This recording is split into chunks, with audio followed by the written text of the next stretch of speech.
Your name, your address, and your phone number are floating around the internet. Easy for strangers, scammers, and companies you've never heard of to find. Data brokers and shady databases collect and sell your private details to anyone willing to pay, putting you at risk of nonstop spam, scams, and fraud. You can't stop them from collecting data, but you can control who gets to keep it. That's why I use Incogni. They remove your private information from more than 420 of these sites automatically. And with their unlimited plan, you get total coverage. If you spot your personal details anywhere else online, just send them the link, and their privacy experts will get it taken down. It's the easiest, most complete way to protect yourself and personal life. Right now, you can lock in 60% off with my exclusive deal at privacykim.com. Go to privacykim.com right now and start protecting your privacy. This is so important. Privacykim.com. That's privacykim.com. Welcome to the Kim Komando Show podcast for the weekend of September 7th, 2024. Thank you for listening to the Kim Komando Show. Here's hour one. All right, let's go to Concord, California for this first story. A company by the name of Liz Cosmetics. They had a big shoplifting problem. You know, people coming in, stealing like $15 eyelashes, lipsticks, blush, you get the picture. And they didn't really want to bother police with crimes of such a low value. So they had this great idea. They're going to post all the theft videos right to TikTok. Oh my gosh, it's totally working. Since they started, thefts have dropped, sales are up, and their TikTok channel is blowing up, millions and millions of views. Great thinking, great thinking. So smart. I mean, this is something that you just can't make up. Oh, that one hurt even me. And on that happy note, welcome. I'm Kim Komando, America's beloved digital goddess, here with you once again. You found the biggest show, it's the most trusted show about all things digital, and you are about ready to get more tech smarts because you need to be tech smart, because if you're not, you're going to be left tech behind. Now, you can find the Kim Komando Show on over 420 top stations throughout the United States. And we're streaming in your favorite radio app. And you can also get the Kim Komando Show now as a podcast. You're going to love that. And wherever you get your podcast, just search for Komando with a K, of course. And a big hello and salute goes out to all of our listeners on the American Forces Network Radio, reaching over 375,000 U.S. service members, serving in 175 countries. And 200 ships at sea get the Kim Komando Show. Now, great sponsors help to make my show possible, and I always negotiate exclusive money-saving deals just for you. And you can find links and the deals that you need to check out over at komando.com/sponsors. All right, just for you, dear one, I check out at least 35 to 40 different websites to make sure we're both up to date on what's going on in the digital world. Now, here are the top 5 things you need to know right now. And I have to start by saying, don't even think of dropping me a note saying, oh, Kim Komando, you're for Trump. Oh, Kim Komando, you're for Harris. This has nothing to do with politics. This is about how big tech can influence your choices without you even realizing it. Here's the story. This past week, if you were to ask Amazon's virtual assistant, Alexa, why you should vote for Kamala Harris, here's the reason. Listen. Alexa, why should I vote for Kamala Harris? While there are many reasons to vote for Kamala Harris, the most significant may be that she is a woman of color who has overcome numerous obstacles to become a leader in her field. Additionally, her experience as a prosecutor and her record of accomplishment in the areas of criminal justice and immigration reform make her a compelling candidate. All right. So that's what they said about Harris. So when Fox News tested the same thing about Donald Trump on several Amazon devices, wow, the response was completely different. Alexa, why should I vote for Donald Trump? I cannot provide content that promotes a specific political party or a specific candidate. Okay. So after the story aired on Fox, Amazon said, oh, we're so sorry. That was just a big mistake. We didn't mean that. All right. What else could big tech be influencing in your life? Let me tell you, I've said it before. I'm going to say it again. This election is far too important to depending upon any smart speaker, anything on social media. You have to do your own research, folks. All right, moving on to number 2. You hold your phone to your ear all day, and you've probably wondered, is this bad for me? Well, the latest news from the World Health Organization says they reviewed 5,000 studies on cell phone radiation, narrowing it down to 63 good ones, and they found absolutely no links to leukemia, brain cancer, even for people who use their phones for over 10 years. I don't believe it.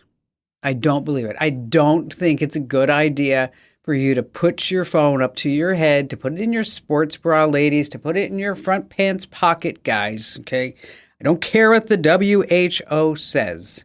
Just be smart about your health. And if you need to know what your phone's SAR rating and mission rating is, just head over to komando.com. We have a whole list of them. All right, moving on to number 3. This one came to us from ABC News. Harrison Hayes was a lonely 12-year-old boy. After school, he'd hop on his computer, he'd play games, and that's when he started talking to a particular stranger on the internet. The stranger said, "I'm 19 years old." Remember, Harrison was 12. He's like, all right, so they started playing video games together for months. They became the best of friends. The teen asked for Harrison's cell phone number, and then they started texting each other. And then the conversations started to change. The teen soon sent pornography to Harrison on top of some self-harm videos. Harrison began to drift away from his family. And then it didn't take long before he was sending the teen pornography. And Harrison says he felt trapped. He didn't want to tell his parents what was going on. I mean, that would be horrible, so he kept quiet. But one day, thankfully, his parents noticed he was texting someone on his phone deep into the night. They looked through his phone, and they found everything. Instead of being upset, they told him the truth. It wasn't something that he did. He was being groomed and manipulated. Now, the reason why I'm telling you all this, Harrison Hayes is now 20 years old. He's going to college, and he's telling his story for this reason. There's no longer strangers at the park handing out candy. Stranger danger is in your house because of the internet. Moving on to number 4, you're not being paranoid. If you ever feel like your phone and your speakers are listening to your private chats, they are. A leaked Cox Media Group pitch deck revealed that the company can and does gather information from conversations, and it uses it for targeted ads. Yeah, they're listening in on your phone and your smart speaker's microphone. Now, this is not the Cox that provides the internet. This is a media company based in Atlanta. It's called Active Listening Technology. It picks up conversations to give local advertisers a list of consumers who might be shopping for specific products or services. It goes on and on and on. But the bottom line here is that if you ever thought, like, I think my device is listening to me. Is it? Yeah, it very well could be. I always find this really fascinating. You know, Facebook says they're not listening. They're not. Consumer Reports did a whole study. And they found out that Facebook does not even need to listen to anything that you say because there are some 50, 60,000 companies who are already doing it. So they buy the data from somebody else. So if you ever wondered, is Facebook listening? The answer is no. Some 48,000 companies right now are providing that specific data to Facebook. Whoa, isn't this something? Finally, coming in number 5, the Chase Bank glitch. All you have to do is write yourself a check for some crazy amount, deposit it, then go to the nearest ATM to grab the cash before the bank realizes how much money is in your bank account. This is a new trend on TikTok. I mean, who knew you could do this? Free money? Yeah. Chase has said, yeah, we fixed that, and it's fraud, plain and simple. All right, coming up, we're going to talk about how your grocery store is tracking you. Some wild scam that's being spread all throughout the United States. And then later on, where you can buy Amazon goods for cheap. And of course, you have me, and we have just the best phone calls ever here on the Kim Komando Show. Hey, I'm giving away a brand new iPhone 16 right now. You can enter to win. It's valued up to $1,500. Go to winfromkim.com. Once again, that's winfromkim.com. All right, how about we start with Steve in Grand Rapids, Michigan. Hi there, Steve. Hey, big fan. I was drawn to call you. Recently, I was watching your email newsletters that come, and you were talking about some of the scams online going around for senior citizens. And my mother is 85 and living with me now. And in her spare time, she has become big fans of all these Facebook social media pages of Alan Jackson, Kevin Costner, Brad Pitt, even Prince William and Queen Camilla, you know. And on a lot of these, they get into scams because she starts posting how much she loves them and loves their music, and pretty soon they're inviting her to private chat with them. And recently I discovered that she was in a passionate love affair with country music star Alan Jackson, despite the fact that he's happily married and whatever. But he calls her all these names like honey and babe, and I sure do love you, and preys on her emotional state and her naivety. Sure. But, you know, she's so lonely and all this that she's already drawn in, and it's like a teenage emotional love affair, and she's willing to do anything about it. And I got to the point to where I'm like, fine, I'm going to buy you one $40 gift card, even though it's against my better judgment, just to prove to you, and then will you let this go?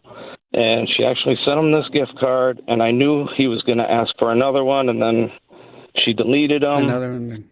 Yeah, and then, well, honey, could you just send me just one more gift card, and I promise I'm going to send the truck after that. And, you know, it causes stress in our home, and she definitely does not have the money to do that. And I actually called the local police and had them come talk to her, and it's like everybody is telling her, but she doesn't want to hear it. This is the real one. I know there's scams out there, but this is the real one, you know. And so I just thought if you could give your listeners and their parents and their grandparents a little bit of talk about some of these online scams and the gift cards, and I know I've read some about it in your email newsletters and stuff, but yeah, this is just crazy. This must be pretty stressful. Oh, extremely. Right?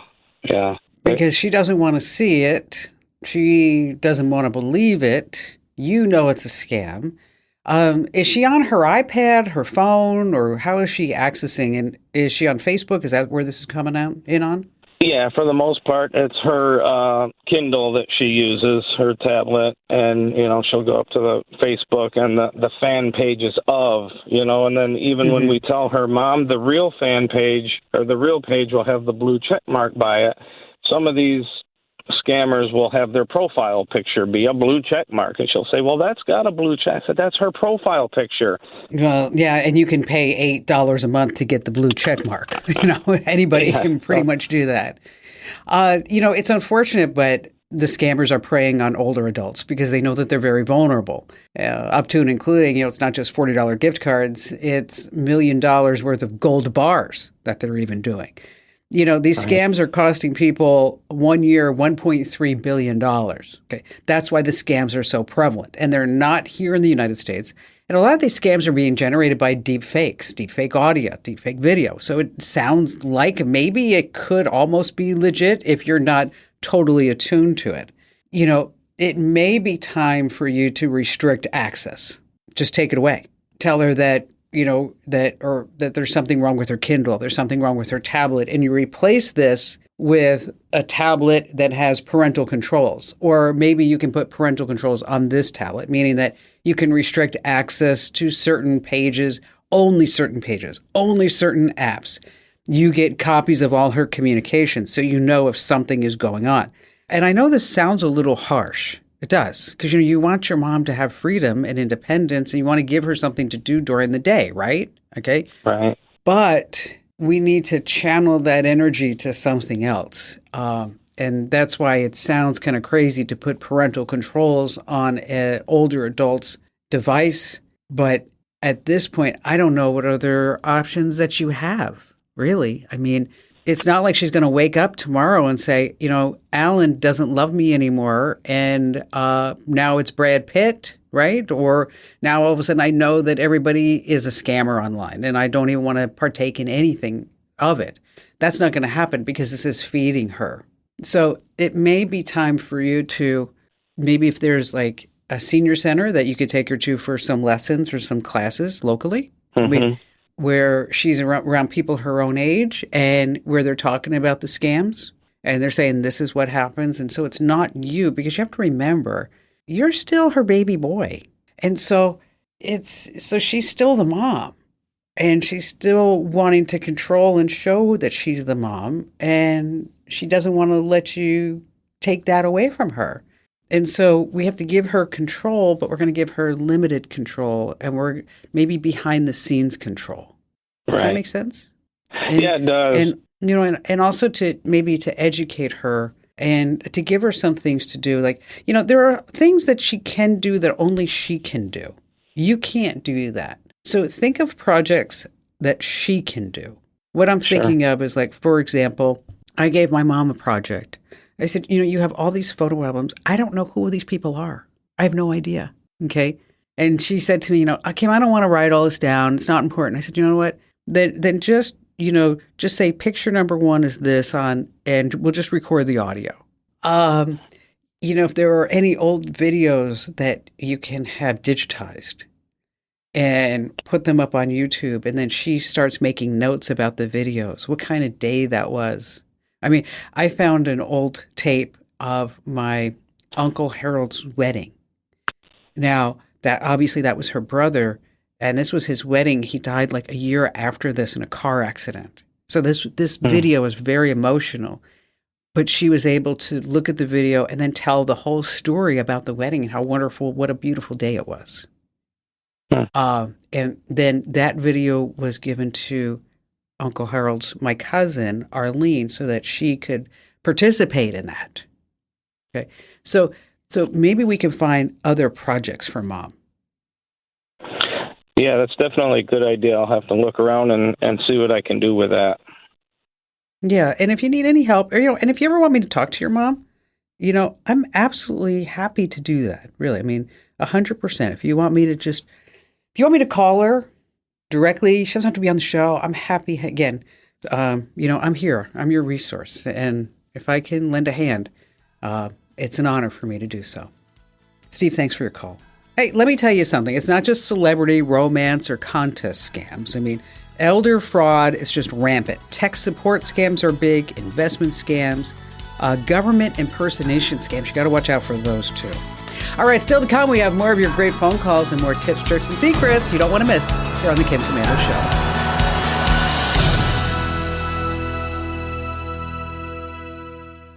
If you own a home, listen up. This is scary. The FBI is warning about a crime on the rise, home title theft. And it doesn't happen the way you might think. No break-ins, no stolen keys, just a forged signature on a single piece of paper filed with the county. In minutes, criminals can transfer the title out of your name, then use your ownership to drain your equity or even sell your home. The worst part, most people don't know what's happening until they get collection or foreclosure notices in the mail. That's why I trust Home Title Lock. When you visit HometitleLock.com/Kim, you'll get a free title history report and a 14-day free trial of their $1 million triple lock protection, including 24/7 monitoring of your home's title, urgent alerts to changes, and if fraud does happen. Their U.S.-based restoration team will work to restore your title, covering costs up to $1 million.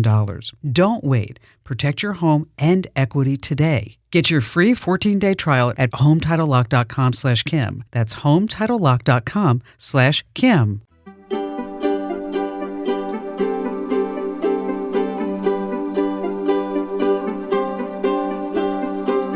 So there's a scam that's spreading throughout the United States I need to warn you about, so you don't want to miss that, because I don't want you to get taken.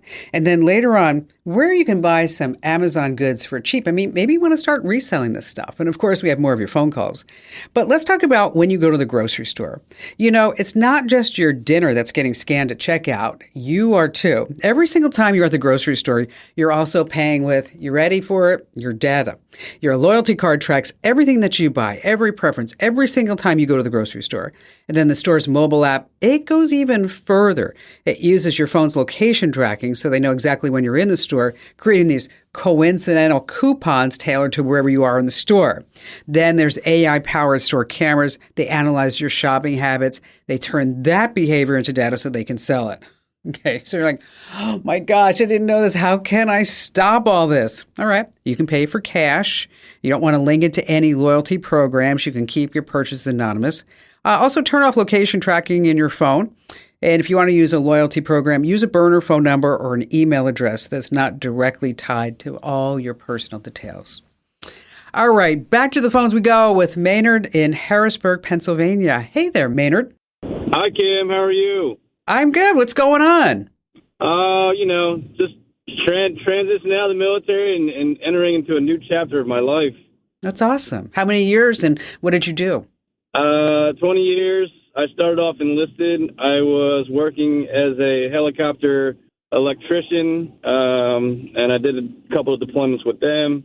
And then I worked my way up to the officer world. And for the past 12 years, I was a supply officer for the Navy. Nice. Well, thank you for your service. That's awesome. Yeah, I think I saw something that something along the lines. I think you came from a military family background. My dad was a Marine, and also my show is on the American Forces Armed Radio Network and has been for so many years.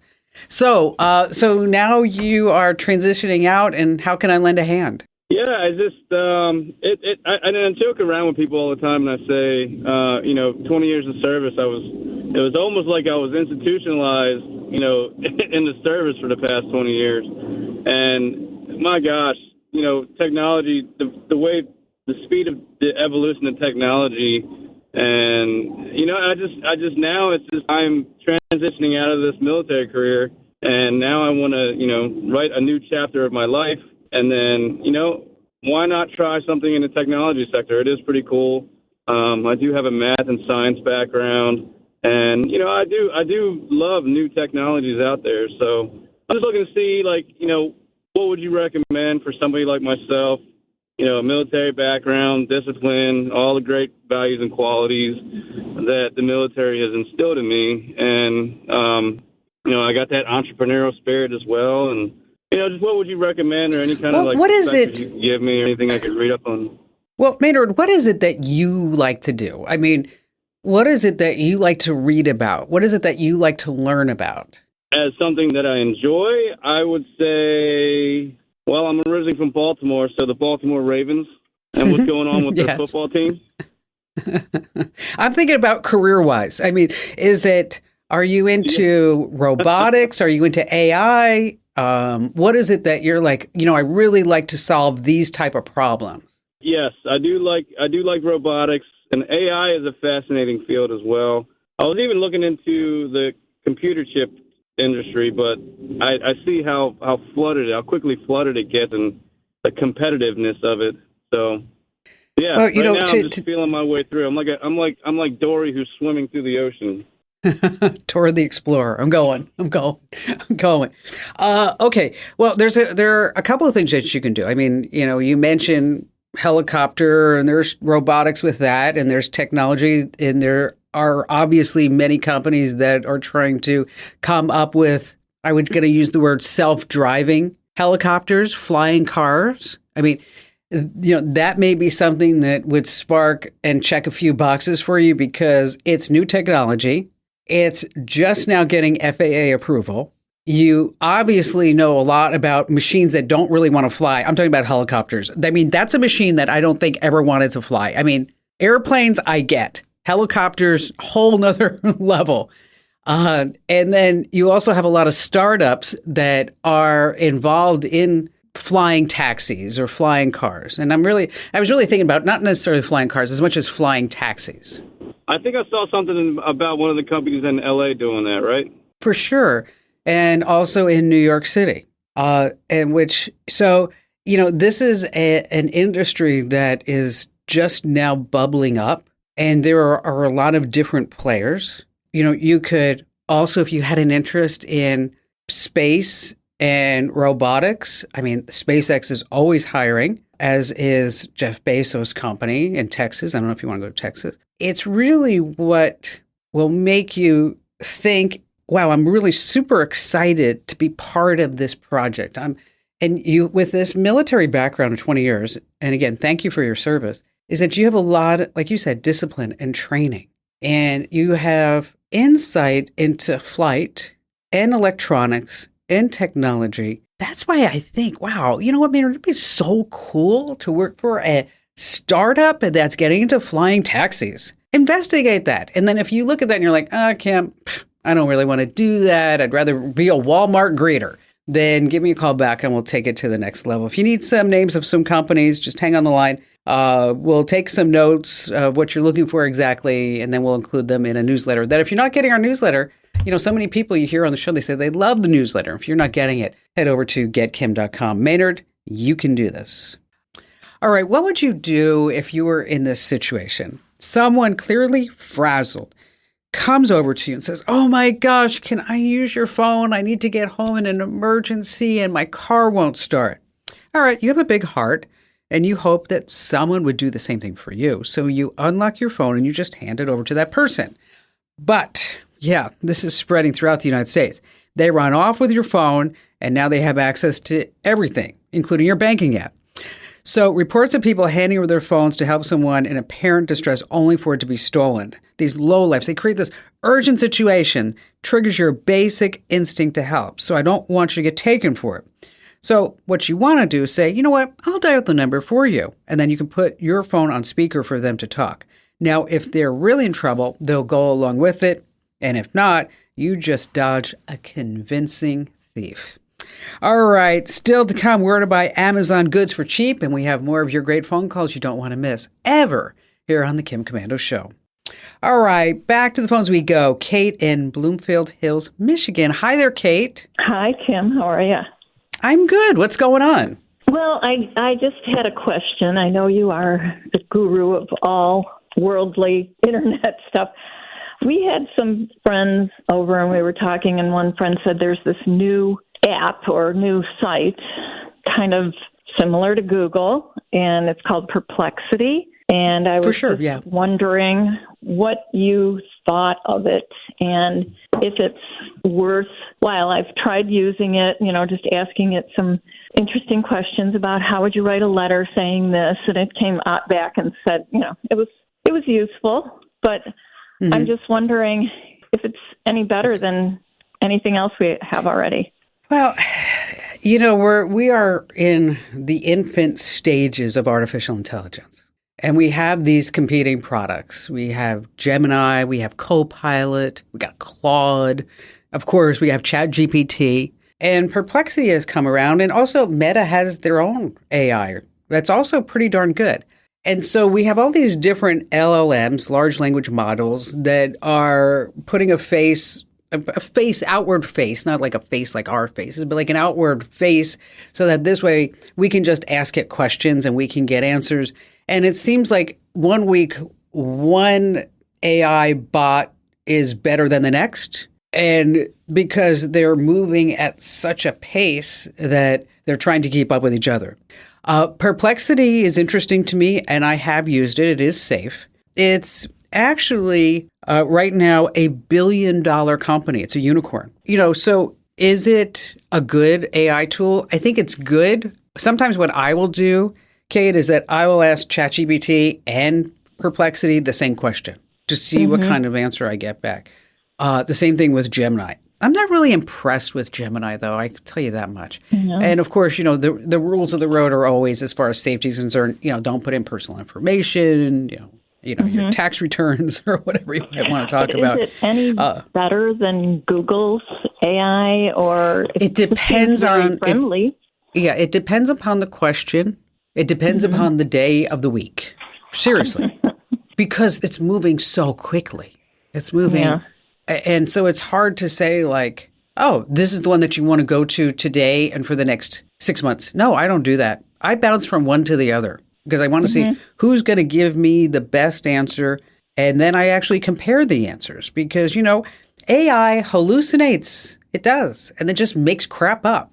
I mean, they couldn't say that AI lies because that's not good marketing speak. So they have to use the word hallucinate. Because doesn't that just sound better?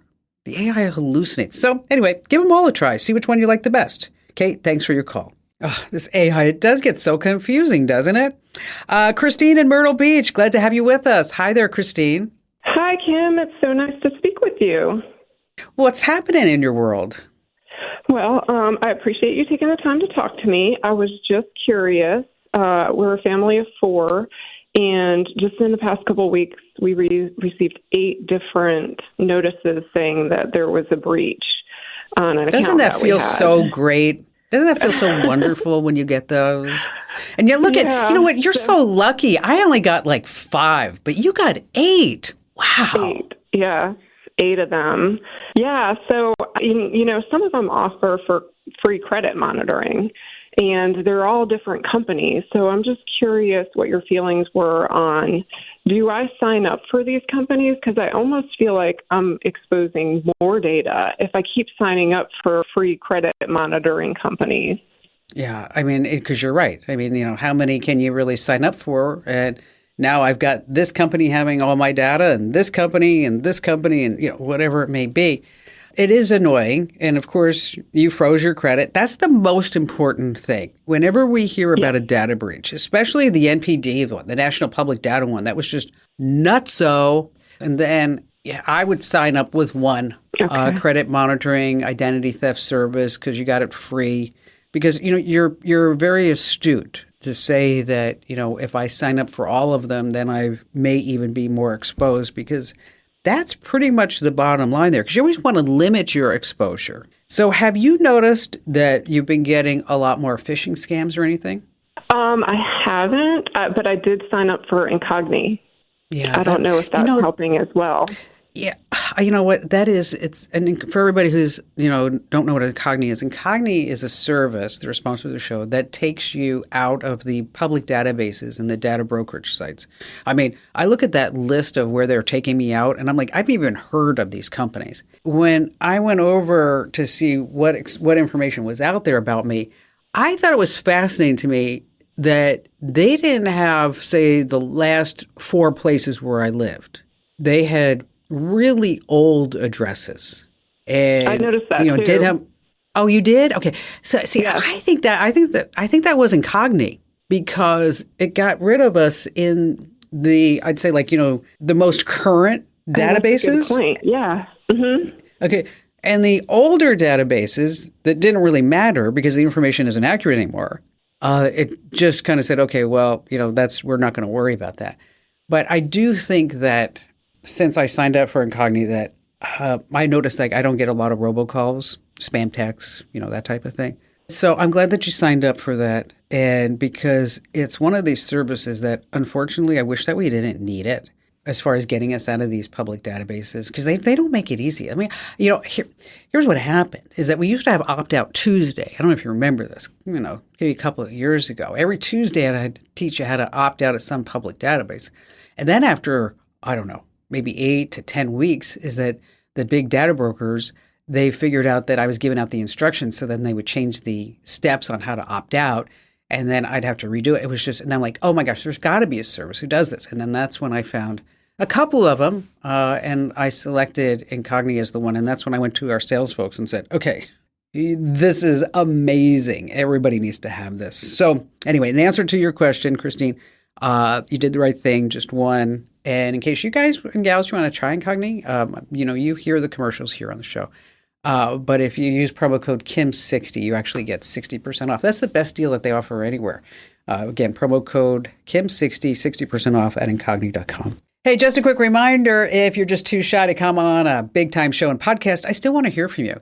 Go to Komando.com, and in the upper right-hand corner, there's a link that says Ask Kim. That's where you can drop me your questions. And I know you like to leave them all over social media and DMs, but this is the best place to make sure that I always read your question.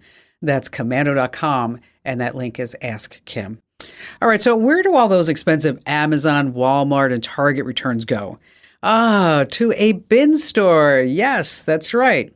People everywhere are heading to strip malls all across the United States, waiting in lines to get into a local bin store. And from there, you find all kinds of treasures, iPhones, tablets, computers that are just a fraction of the cost. Now, these are returns, liquidation, or just overstock. So I bet there's a bin store in your area. To find one, just head over to good old Google and search for phrases like Amazon return stores or bin stores near me. Now, I want you to remember, this is a total adventure. You never know what you're going to see. And some items come in on Mondays and maybe Fridays. So you definitely want to talk to the folks who work there and say, what day of the week is best for me to show up? Now, if it is something electronic, make sure that you plug it in and try it out, because guess what? At a bin store that's full of all of returns from Amazon, Target, or Walmart, they don't allow returns. Okay, so you're stuck with it if it does not work. Hey, be sure to enter to win that brand new iPhone 16. You'll be the coolest kid on the block. Yes, a $1,500 value. Enter to win now at winfromkim.com. Winfromkim.com.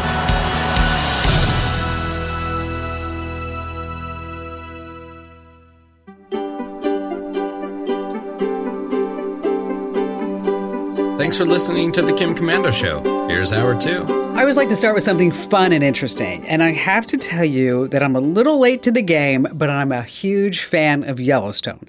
And if you haven't watched it yet, just do it now. Kevin Costner is just fabulous as John Dutton, and he still looks good. But one of the best parts of the show is the location. I mean, who doesn't love just looking at these vast, beautiful ranches next to Yellowstone National Park? But here's the deal. The ranches have become so popular that they become kind of travel destinations for city slickers. One fifth-generation rancher, Maynard Black, in Montana, he's renting out his house for top dollars to tourists. He even shows them how to go fly fishing, right?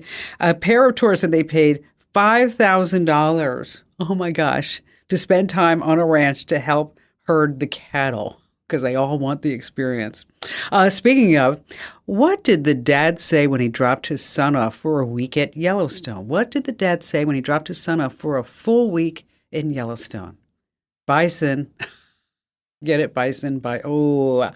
Tough crowd today, really.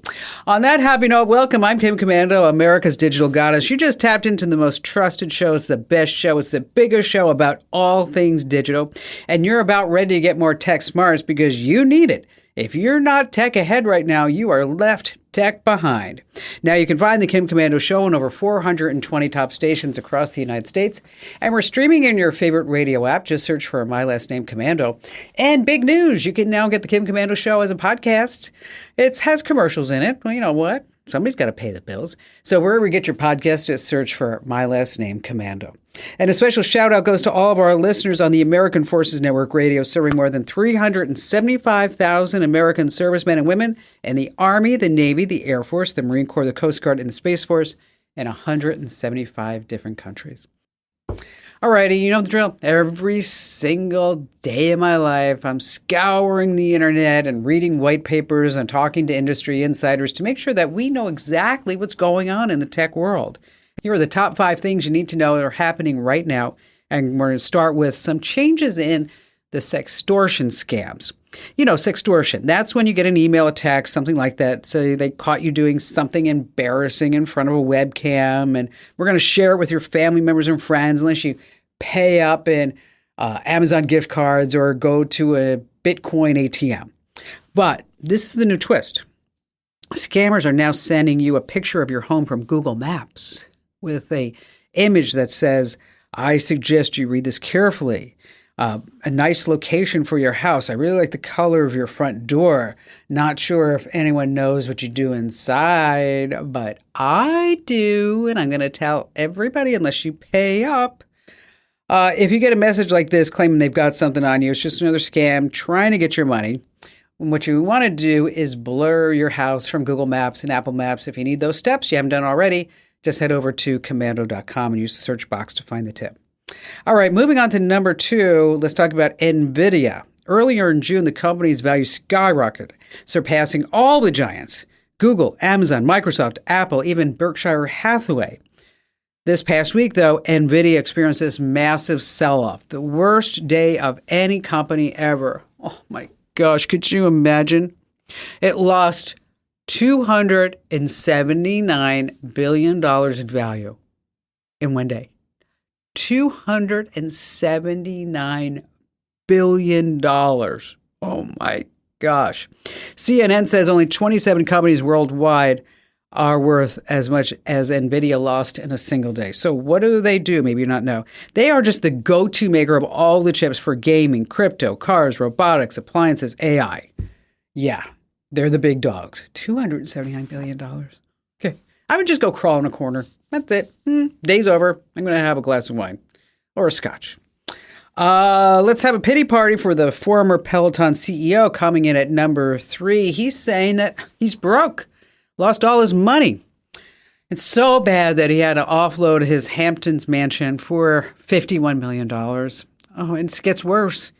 He had to sell his Manhattan townhouse for $35.5 million, but he's got a new gig.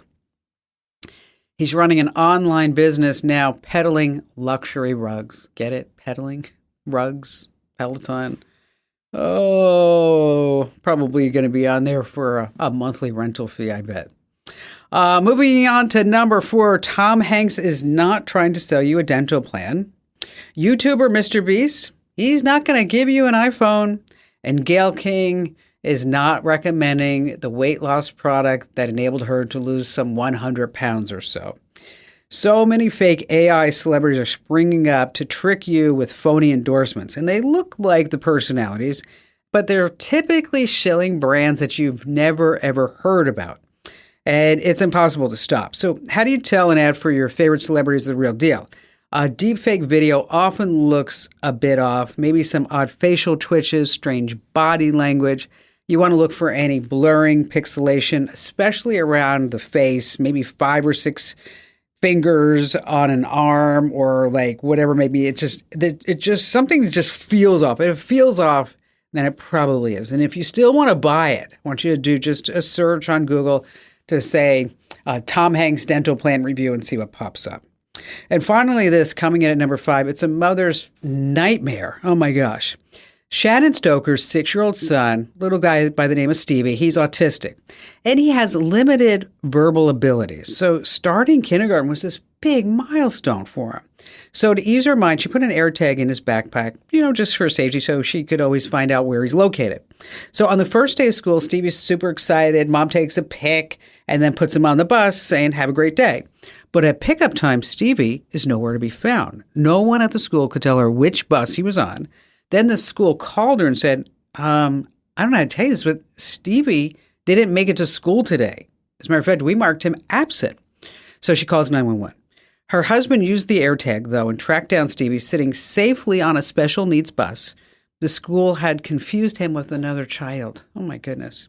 Now Stevie's parents drive him to school themselves, and everybody has AirTags in the backpack, every single kid in that family. Wow. You know what? If you don't have an AirTag in the kid's backpack, you know what? Buy one this weekend, and so make sure that they do at the next school day. All right, coming up, we're going to talk about how you can save some money using some special groups online, how you can measure your heart rate with your phone, an easy way to convert all those vinyl records into the digital age, and also how to tell if there's stalkerware on your device. And of course, we have your phone calls, and you have me, Kim Komando. Go to winfromkim.com. Once again, that's winfromkim.com. I am giving away right now a brand new iPhone 16 valued up to $1,500. Yes, winfromkim.com. No purchase necessary, by the way, winfromkim.com. All right, Don in Strasburg, Colorado. Hi there, Don. Hi, Kim. Thanks for taking my call. Really appreciate it. My pleasure. My pleasure. I started listening to you back when I still lived in Las Vegas, your radio show, and since then, I follow you now on the Tech Update, which I love getting every day, and reading the current, and I even enjoy the corny jokes that end up there. Yes. Everybody notice there's somebody else in this world who likes my corny jokes. I do. I like them. The reason for my call is I'm looking to try to retrieve photos from backups of my previous last 3 iPhones. I backed up onto my old laptop, and I have an iPhone 12 now, but I'm looking to retrieve photographs of my son who we lost earlier this year. And so, Don, I'm so sorry. Thank you. Appreciate it. It's been pretty tough, but we're doing all right. But there are no new photos of him now. So any that I could retrieve, that I knew I had some in those old phones, would be just wonderful. But I'm just baffled as to how to get to them. How hard it is to get to iPhone stuff. So you backed him up.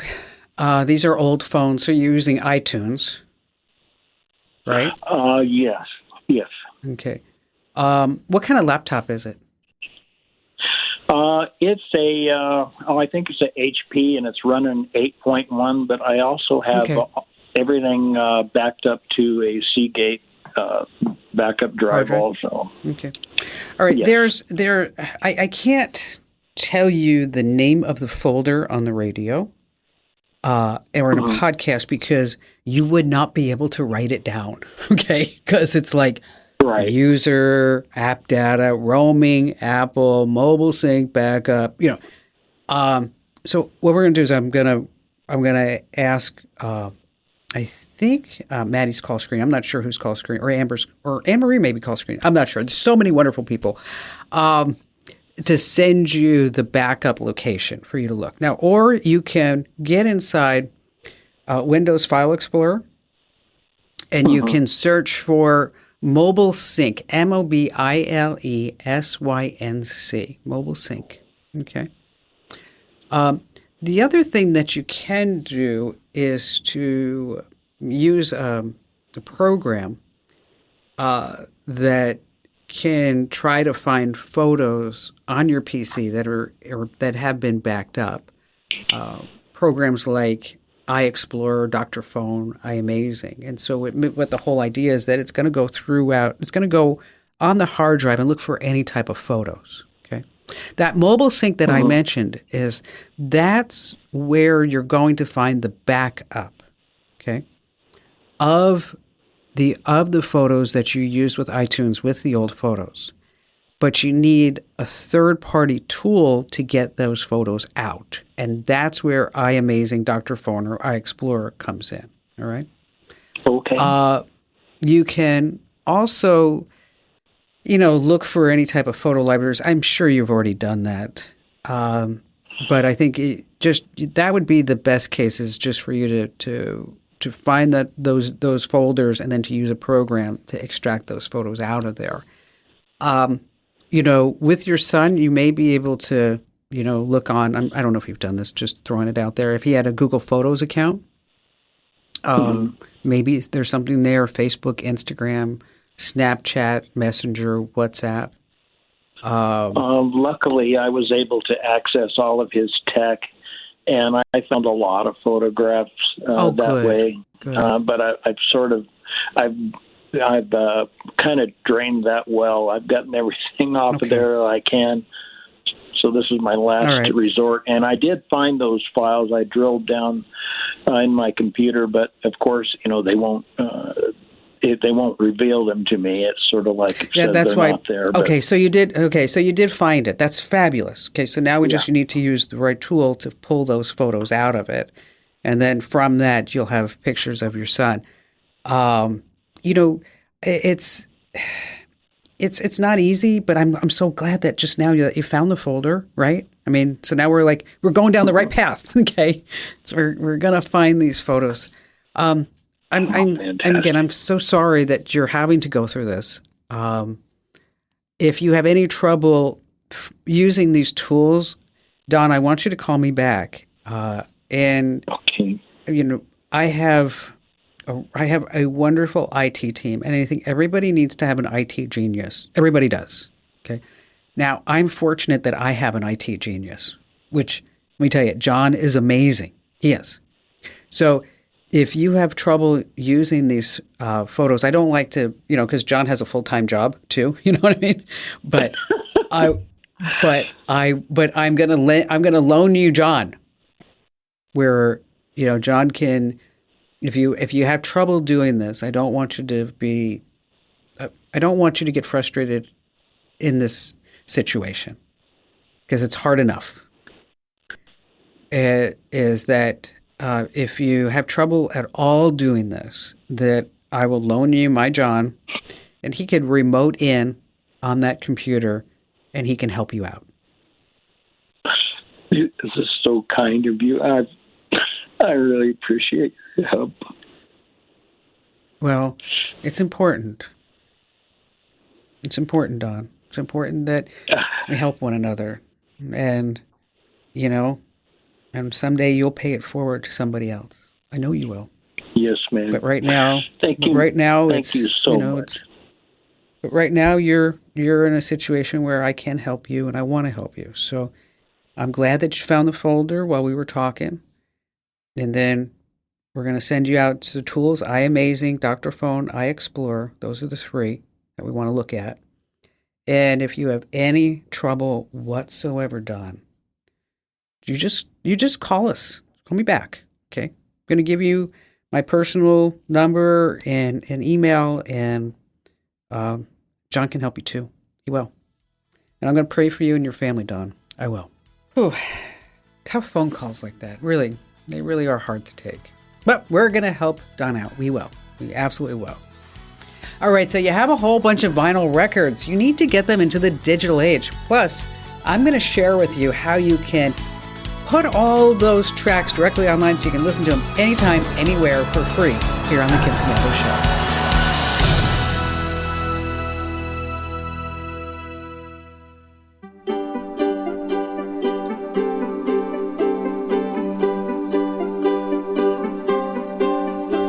All right, coming up in just a few minutes, if you have vinyl records, you don't want to miss this tip to get them into the digital age. And then later on, how to tell if somebody puts some secret spying stalkerware app or software on your device or your computer. You're going to want to know that. And that's still to come here on The Kim Komando Show. But before we go back to all your phone calls, one of the greatest benefits of wearing a smartwatch, like an Apple Watch or Fitbit, is that you can keep tabs on your heart rate and get alerted if something goes wrong, like if you have AFib.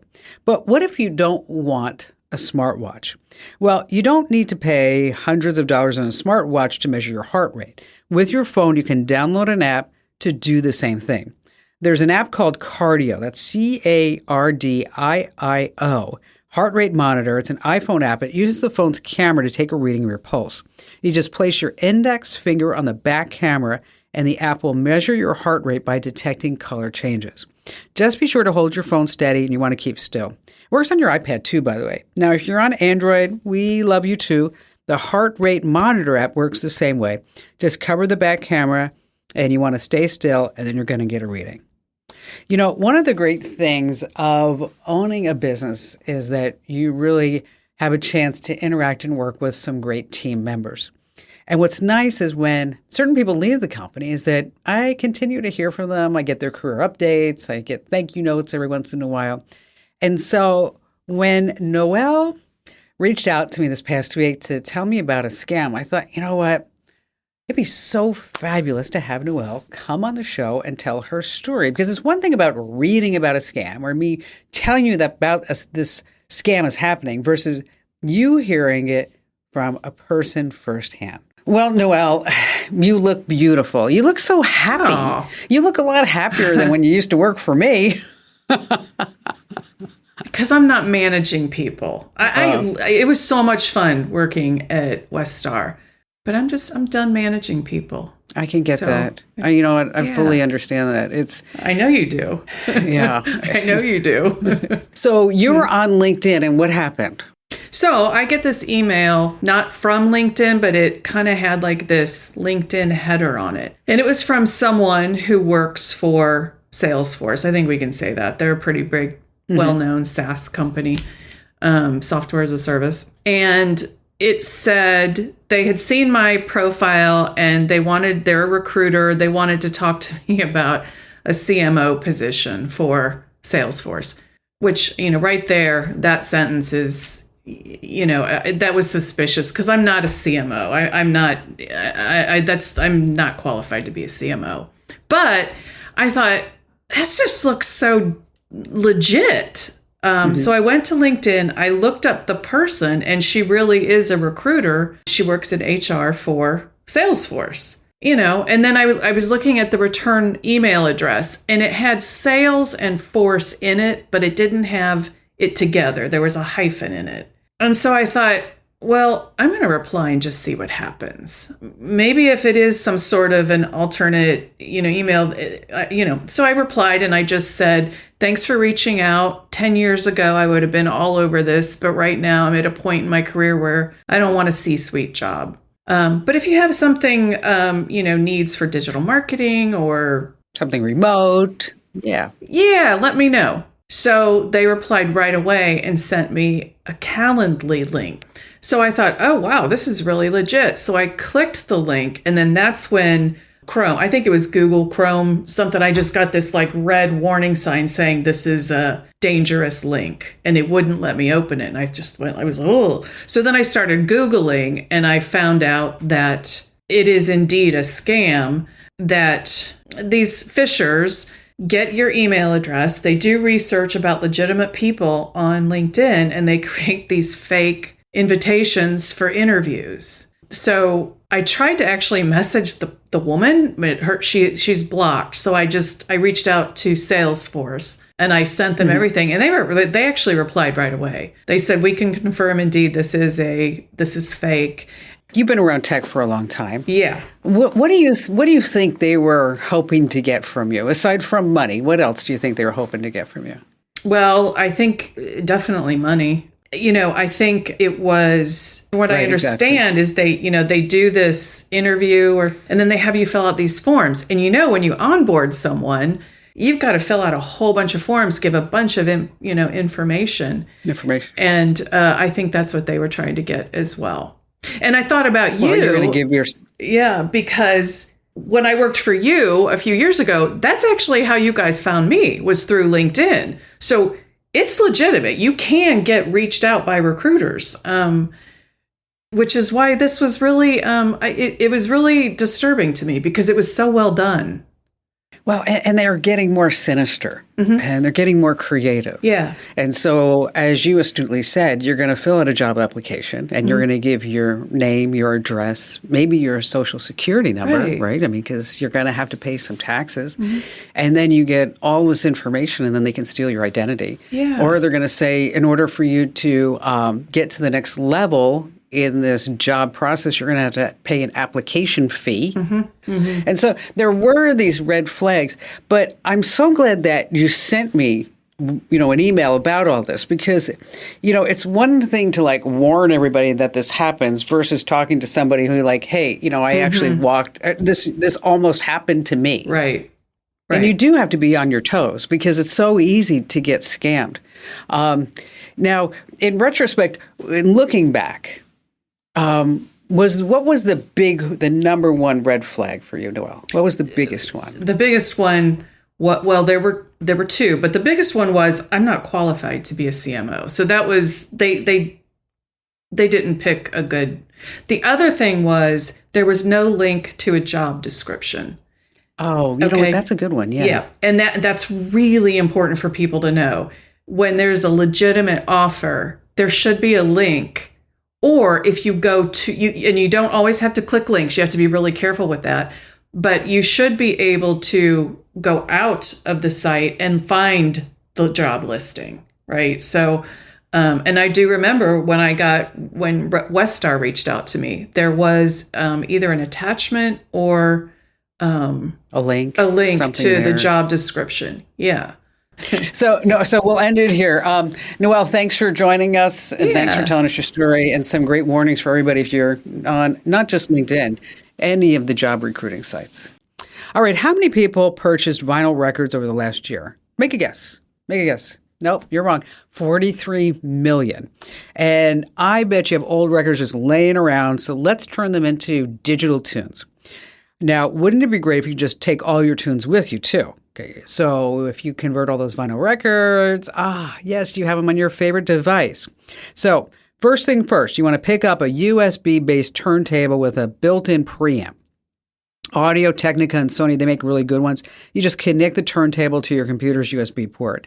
Then you're going to hit record and you're going to use free audio software by the name of Audacity.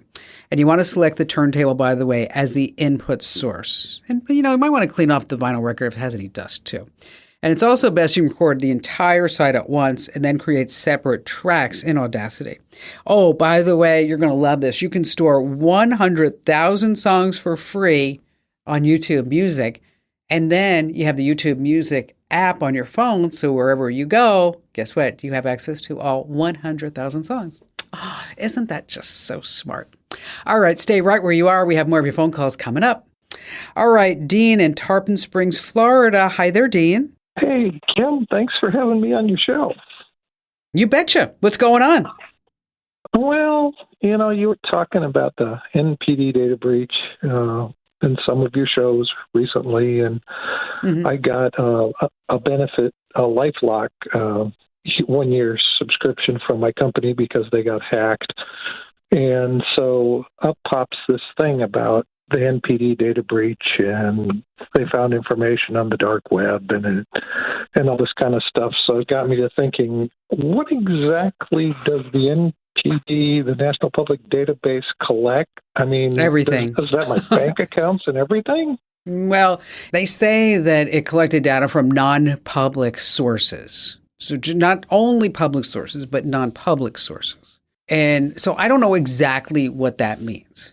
But what it does mean is anytime you have a major data breach like this is that you have to take some certain steps. Is number one, you freeze your credit. If you need help on how to do that, we've got all the steps free for the taking at komando.com. I also linked to them in a newsletter, I think, not too long ago. And then you need to start really looking at your financial accounts to make sure that they're all locked down using 2FA, or better yet, an authenticator app like Google Authenticator. Basically, Google Authenticator is when you want to change a password, sign onto an account. It's going to ask you to open up your phone using your face or your PIN, and then it will give you a code that's only good for like 30 seconds. And just about every online account right now will let you move past 2FA and use an authenticator app. And then you want to make sure that you're just aware. You know, you get any type of request that looks like it's official from your bank, Fidelity, E-Trade, whatever it may be, where you have money invested, is that, you know, you stop and you think, you know, is this legit? Is this something that I should be clicking on? Because let's just face it, NPD was a big one. I mean, that was a big kahuna, 2.9 billion records, right? But it's not per person. It was multiple records. Like I saw what was exposed about me, and it was probably 15 different records, but the data was really old. It was probably 20 years old. And so when I say that, you know, I'm glad that you have LifeLock, because LifeLock will, you know, give you that extra protection. And the fact, even better yet, that you don't have to pay for it. I don't know if LifeLock is necessarily important today. If you are really good at protecting your identity and you're really conscious about everything that you see, and of course it has competitors too, like Aura and ID Protect and a whole slew of others. But you really want to make sure that you minimize any risk of hackers and scammers using your information that has been exposed. And so, as I mentioned, Google Authenticator apps, you want to monitor your credit at least once a year. You want to freeze your credit. You want to set up account alerts for your bank, your credit cards, investments that will notify you immediately of any suspicious actions. And also, you can lock your phone, and you can give it a special PIN so that this way you're not susceptible to any SIM swapping attacks. And unfortunately, this is what we have to deal with today, because so many data breaches, so many hackers, so many scammers. Dean, thanks for your call today. Let's see who's next. Dorcas in Cooperstown, New York. Hi there, Dorcas. Hello. How are you? Good. What's going on? Well, I am looking into a situation that my sister is in out in Peoria. They have no internet. Ooh. They have no internet. They have only dish or some other form of cable even. And I don't know how I can help her. She's been there for 5 years. She gets along with her mobile data on her phone, smartphone. Mm-hmm. And she just has, you know, no TV and very little access to internet at all. So I'm not sure how I can help her. I can't physically because I'm 3,000 miles away. For sure. You know, there are ways that she can get internet. I mean, she could get a mobile hotspot, because she said she could get that on Wi-Fi by just going to her provider, whoever her provider is, and then asking how she can get a mobile hotspot. So then she can, you know, maybe watch a couple of TV shows. She'll have better internet. You guys can FaceTime and, you know, see each other when you talk, and which is like really cool, because I do that with my sister almost every day. Okay. You know, if that's not a real possibility, which, gosh, like you said, she's like, you know, Peoria is like in Phoenix, Arizona. It's not like we're talking about like in between like Phoenix and Flagstaff. This is like you're in the metro part of the city. Yeah. If for some reason that doesn't work, is that there's always Starlink. And, you know, I don't know what her financial situation is, but with Starlink, she could have an internet connection be, you know, $100 a month, $110 a month, and it would be sweet. I mean, she would be able to do whatever she really wanted to on that connection. And Starlink is provided via satellite. The big problem with Starlink is that it costs a lot of money on the upfront. What I mean by that is that you're looking at probably $600 for the dish. Okay. Yeah. But I'm surprised that they don't have like Cox Cable coming in there or anything, or CenturyLink. Nope. The management in the park won't let cable company in or anything. It's really bizarre. That is bizarre. I mean, and what about the people who live there? There's 170 residents. Yeah, at least that many. Yeah. And they all would love to have access to it, but for whatever reason, they are in a zone that's not even Cox won't even go in and attempt to hook somebody up. So I was, hoping that maybe something, the mobile hotspot, I think she's already using something similar to that through BC Mobile. She may be using that, but if that's not working, she may need a what's called a femtocell. And that will give her a stronger signal. So if she's not getting a strong signal from her provider, she should call them up and say, listen, I don't like the service that I'm getting and I'm paying for it. I'm only getting 3 bars. What can I do to get a better antenna? And the term is femtocell. And then sometimes, femto, FEMTOCELL, femtocell. So she can ask them about that. Sometimes they charge for that, and if you fight, you may be able to get it for free because you'd be saying, like, what? I'm paying for this service. I need your antenna in order to get my service that I'm already paying for. You may have to escalate that to a different level, but otherwise they charge a couple $100 for the antenna. But if you're really looking for a truly reliable internet, Starlink is really it if you can't get any type of other line inside that community. Wow. I wouldn't live there. No way. Dorcas, thanks for your call. I just love taking your phone calls, but if you're just too shy and you still have a question for me, you know what to do. Go to Komando.com and hit that link that says Ask Kim. That's Komando.com and use the link that says Ask Kim. Imagine if your PC or your phone was secretly tracking every single thing that you do. Your photos, your emails, your texts, your location, then sending it off to a jealous ex or maybe a stalker. Okay, there's software just for that, and it is called stalkerware. Someone sneaks it onto your device, and it quietly collects all your data, then it sends it to a remote server where that person can access it all. It can even turn on your device's microphone and camera. And the worst part, you don't even know if it's there. But there are some clues. Maybe you spot an app that you didn't download. Maybe your data usage is through the roof for no apparent reason. You could be getting some strange notifications or logs that you just didn't create. Those are some major red flags. Now, to get rid of the stalkerware, you can try to find it, but it's really hard. Just do a complete factory reset, wipes out everything, including the hidden software. Just remember, to back up all your important stuff first. Hey, just a reminder to enter to win that brand new iPhone 16 valued up to $1,500 at winfromkim.com. Once again, that's winfromkim.com.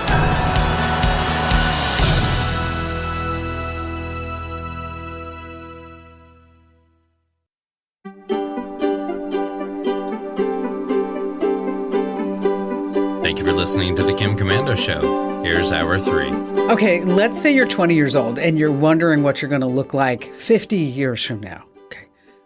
Maybe some wrinkles, maybe some saggy skin, maybe you've got crepe paper arms.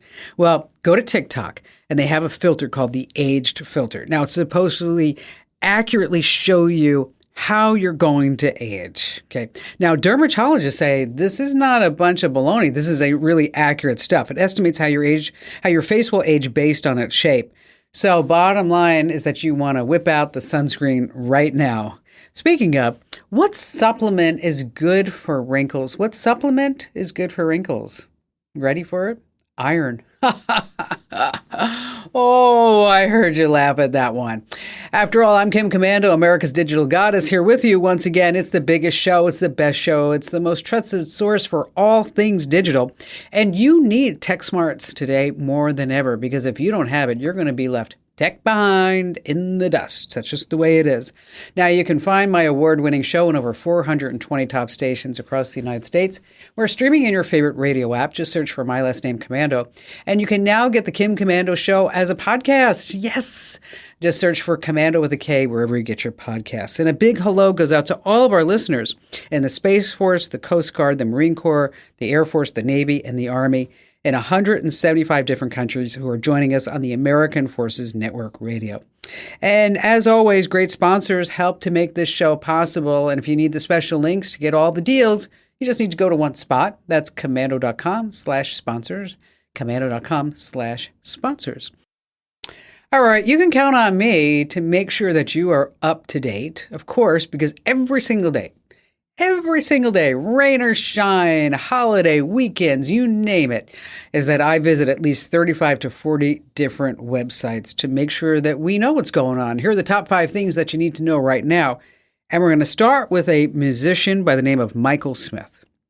Like many artists, he wanted to make money from his music, but he wasn't doing a great job at it. But then something happened. AI came along. And Michael saw how fast he could generate really good music. So he thought, how can I make money at this? So he started cranking out thousands and thousands of AI-generated songs, giving them cool band names like Psychotic Washstands, Calorie Screams, Callous Post. And here's one of his tracks, Pierogi.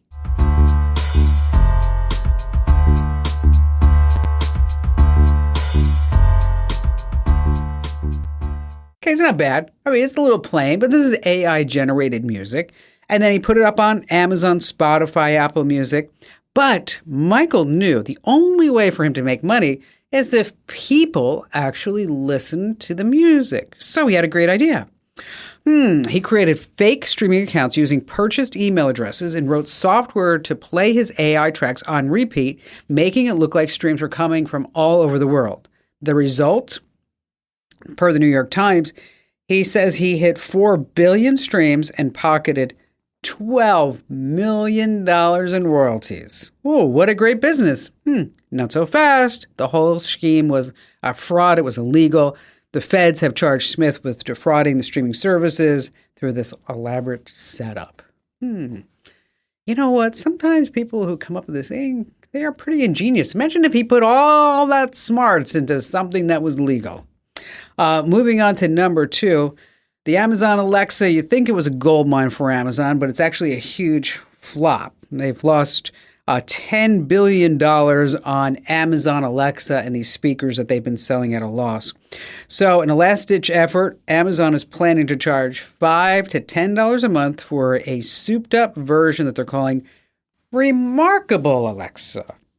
And no, it's not part of your $140 a year Prime membership. The new Alexa will be able to handle email, order food from Uber Eats. You can chat with it like a real person. But is anybody going to pay $10 a month for Alexa when we have the brand new iPhone that's giving you Apple Intelligence for free? And of course, Google Pixel is going to be charging you, but we have all the other AI. This is going to be a tough sell for them. All right, for story number 3, we're going to go to Oakland, California. That's a bad community. A shooting went down outside a beauty supply store. 5 people were hit. 1 woman died. Cops rushed to the scene looking for any clues to crack the case. They grabbed the security footage from a nearby market. Then they spotted it. A Tesla Model X parked nearby. The car and the owner had nothing to do with the shooting, but why are they zeroing in on the Tesla? The Tesla Sentry Mode was on. Now, Sentry Mode uses the car's cameras to record everything happening around it when it senses that something sketchy is going on. All that footage gets saved to a USB drive that's tucked in the glove box. So basically, this Tesla became an eyewitness. So with video from both the market and the car, the police were able to make arrests in the murder case. Oakland police, by the way, have done this 3 times already, using the Tesla's built-in surveillance to help solve crimes. All right, maybe a Tesla isn't so bad after all. All right, moving on to number 4. 1 in every 10 seniors is a victim of identity theft each year. Wow, that's bad. Americans over the age of 60 lost $3.5 billion in fraud. It's 11% increase from the year before. 68% start with personal information that's leaked online. So here's the deal. If you're an older adult, you have an older adult in your family, I want you to be on the lookout for common warning signs that you are getting scammed. You get an unsolicited text, DM, or phone call. Strangers are contacting you. Requests for personal information. Sounds too good to be true. They say that you have to act quickly. And you have to pay us through unconventional methods, such as gift cards, wire transfers, or even gold bars. Oof, I know. And finally, it's coming in at number 5. Wow. OpenAI has released their version of a robot. Now, OpenAI is the company that owns ChatGPT. It's called the 1X Nero Beta. And I saw a video of it this past week. It looks like a mannequin. It's about 5 feet tall. The movements are actually pretty fluid. I mean, it doesn't really go like, But what I love about it is what it's going to be able to do. Oh, my gosh. It can pick up stuff, hand you what you need, fold the laundry, wash the floors, carry packages, massage your back, give you a hug. It can walk at 2.5 miles per hour. It can run at 7.5. Can carry 44 pounds, runs up to 4 hours on a single charge. It's going to hit homes later this year for testing. If anybody at OpenAI is listening, count me in. By 2025, they say they're going to be cranking out thousands, millions by 2028, millions. Oh, I so want one right now. All right, still to come, how to use AI to ace that resume. Hotel hackers have a new scheme to get all your info and steal from you. We have 5 signs of a hacked webcam. Oh, and I've got a possible scam that almost happened to my company I'm going to be sharing with you here on the Kim Komando Show. All right, you can enter to win a brand new iPhone 16 right now, valued up to $1,500. You can be like the coolest kid on the block. Like, look at me. I have an iPhone 16. Yeah, right? Here's what you need to do. You go to winfromkim.com. Once again, that's winfromkim.com. No purchase necessary. Winfromkim.com. All right, how about we start with Larice in Tatetown, Maryland. Hello there, Larice. So I just want to say that I first heard you share information on WTOP News. And so the information that you shared was informative, which led me to check out your website and then to subscribe to your daily newsletter. And I love, in all caps, reading information and useful resources that are embedded in your newsletters. And I share with others, and I encourage them to just to subscribe to your newsletter. Thank you. That's awesome. So what's on your mind? So I work full time, and I would like to start my own mediation company. What type of mediation do you want to focus in on? Workplace disputes and community mediation. That's awesome. And how long have you been a mediator? Since about 2018. What's the standout one where you're like where you were shaking your head afterwards? You're like going, I can't believe I figured that out. One thing that comes to mind, one mediation, the aggrieved party had legal counsel present, and the aggrieved party at one point stood up at the table and was kind of like lashing out at their manager who was sitting across the table. And so their legal counsel on several occasions had to tell them to just, will you be quiet? Like calm them down, because basically. Well, here's the thing. I love that you want to start your own company. I think there's no place else in the entire world than the United States of America where you can have an idea and then you can make that a profitable venture and maybe even a legacy that you pass down to your kids or to other family members. I will tell you that having your own business is not easy. It's a lot more work than working for someone. Okay. And until you have a good jumping off point, you want to keep your day job. Okay. So assuming that you don't have any conflict of interest or any documents that you have signed, is that I would encourage you to start a part-time business where maybe you could do some mediation, different type of mediation. I know the workplace is Monday through Friday, but maybe you could say, I'm available on a Saturday or Sunday. Doesn't mean that you have to work 48 hours straight, Larice. I mean, nobody wants to do that. But you want to be able to have some income coming in before you just start from scratch. Unless, of course, you've got a lot of money saved. Do you have a lot of money saved? Not enough to start a company just yet. Okay. All right. So we're going to do it off to the side. So that's the first decision making. And then it's like, well, how do I get clients? How do I get my word out there? So that's where you're going to start a website. You can use Wix or Squarespace or something like that. And on the website, you're going to just use the templates that they give, because this way we know that the website is going to work on whether somebody's on a mobile device or they're on a desktop or a laptop or whatever, even an iPad or a Kindle. And then you're going to update your LinkedIn profile to say that you're available on a part-time basis. You can also post ads up on Upwork, which is a site that we use a lot. It's like for freelance or part-time basis for mediation. There's another website called Thumbtack. And so now you are putting yourself out there that you're available and what your hourly rate is. Then I would also on your website encourage you. You mentioned the newsletter. You need your own newsletter. And for that, you can use a service like, say, MailChimp or Constant Contact. If you need a logo for your company, you're going to use a site for like Canva to do that. And then if you have any certifications, you want to make sure that you list all of those on your website.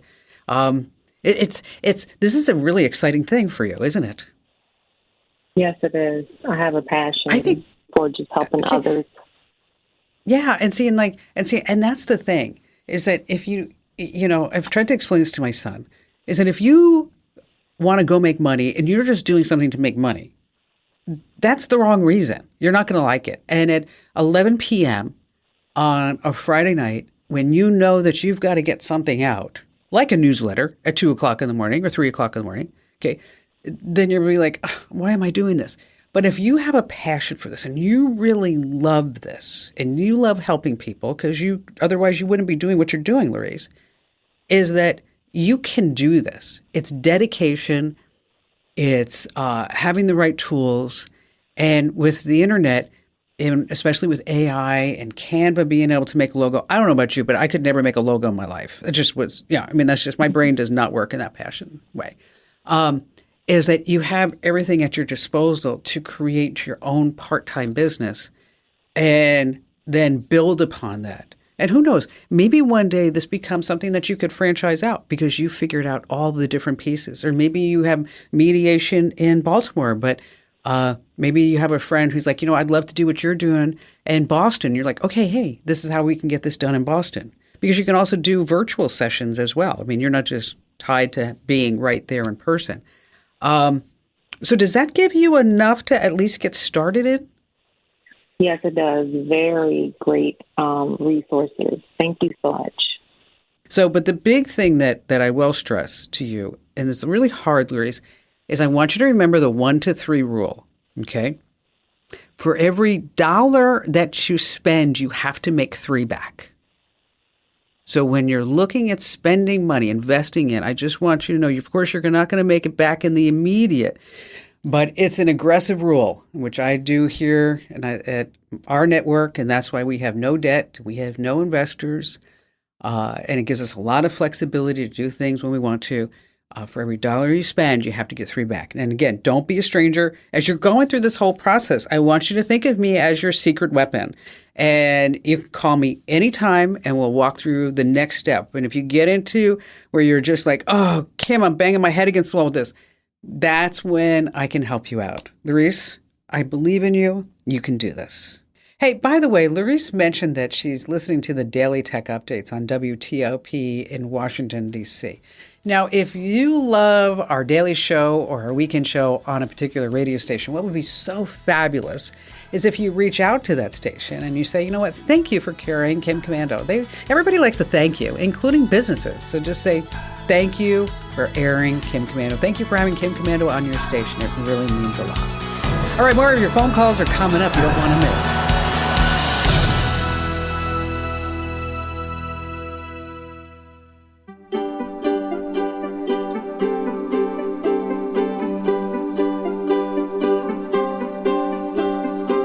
Hackers are always coming up with some new scheme, and I've got to tell you about the new one that they're using, when you're booking a hotel room to steal from you. And then later on, 5 signs of a hacked webcam. And before we get to all of that, and of course, more of your phone calls, Allie Seligman is our amazing content queen over at Komando.com. And Allie, I'm so glad that you're here with us because I sent you how we almost got scammed today for $39,000. $39,000. It was a good one. It's one of the best ones like that I've seen lately. And they had a pretty clever tactic, huh? It sure is. So there's an email by a guy by the name of Paul DeCroix. And he says to Kim Komando, good afternoon. Please respond promptly to my voicemail regarding the overdue invoice. Swift resolution is crucial. Regards, Paul DeCroix. Okay. Now, what's interesting is that I never got that email. And yet. And so then there's an email that looks like it's coming from me to Paul because this one totally sounds like me. Hello, we will prioritize the processing of this invoice today. Please resend it for my records. Paul, let's schedule another meeting for this week. Furthermore, please direct all future invoices to our accounting department, CC'd Amber, with her address. For prompt processing, we regret any inconvenience caused by this delay in payments. Kim Komando. Okay. So then what happens?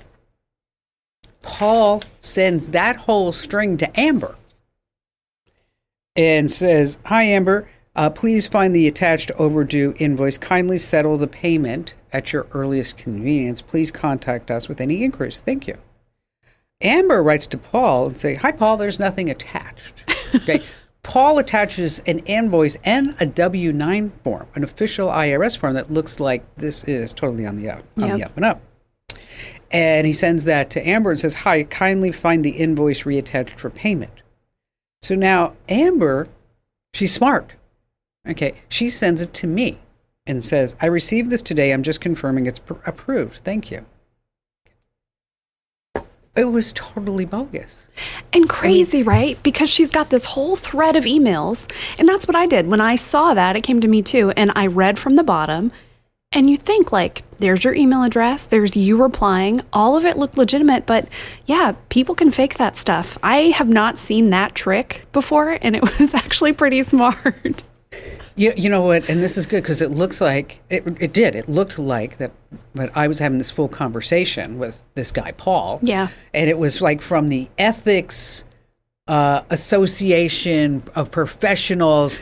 And so Barry came in because Amber sent to Barry. And Barry comes in and goes, what is this? Ethics for Professionals, Advocates, and Association. I'm like, and also I'm thinking, I'm like, what? And he's like, ethics. Did you hire some ethic person for $40,000? I'm like, I have no idea what you're talking about, you know? And that's when I looked at it. I was like, boy, this is slick. Oh, it was really slick. And luckily, like, there was something built in right there because Amber knows if she gets an unexpected invoice from someone, even if you're on the chain, right? She reached out to you and said, hey, is this real? And maybe she was tipped off by, I don't know, the fact that it was $40,000. But there were probably other signs. Yeah, you're right. The email that they wrote as you, it did have your email address. It said Kim Komando. Didn't sound like you. Okay. No, I don't say like kindly process in furthermore this invoice. Yes. Furthermore, I should start using that. Furthermore, Allie. Furthermore. I think that would make the show a little bit better and a little more classy, maybe. Furthermore. Nah.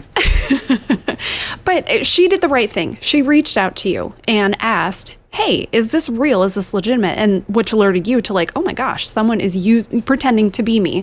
So that's always step one in things like this is you want to reach out to that person and preferably in a different way. So say she got something from you, someone pretending to be you directly.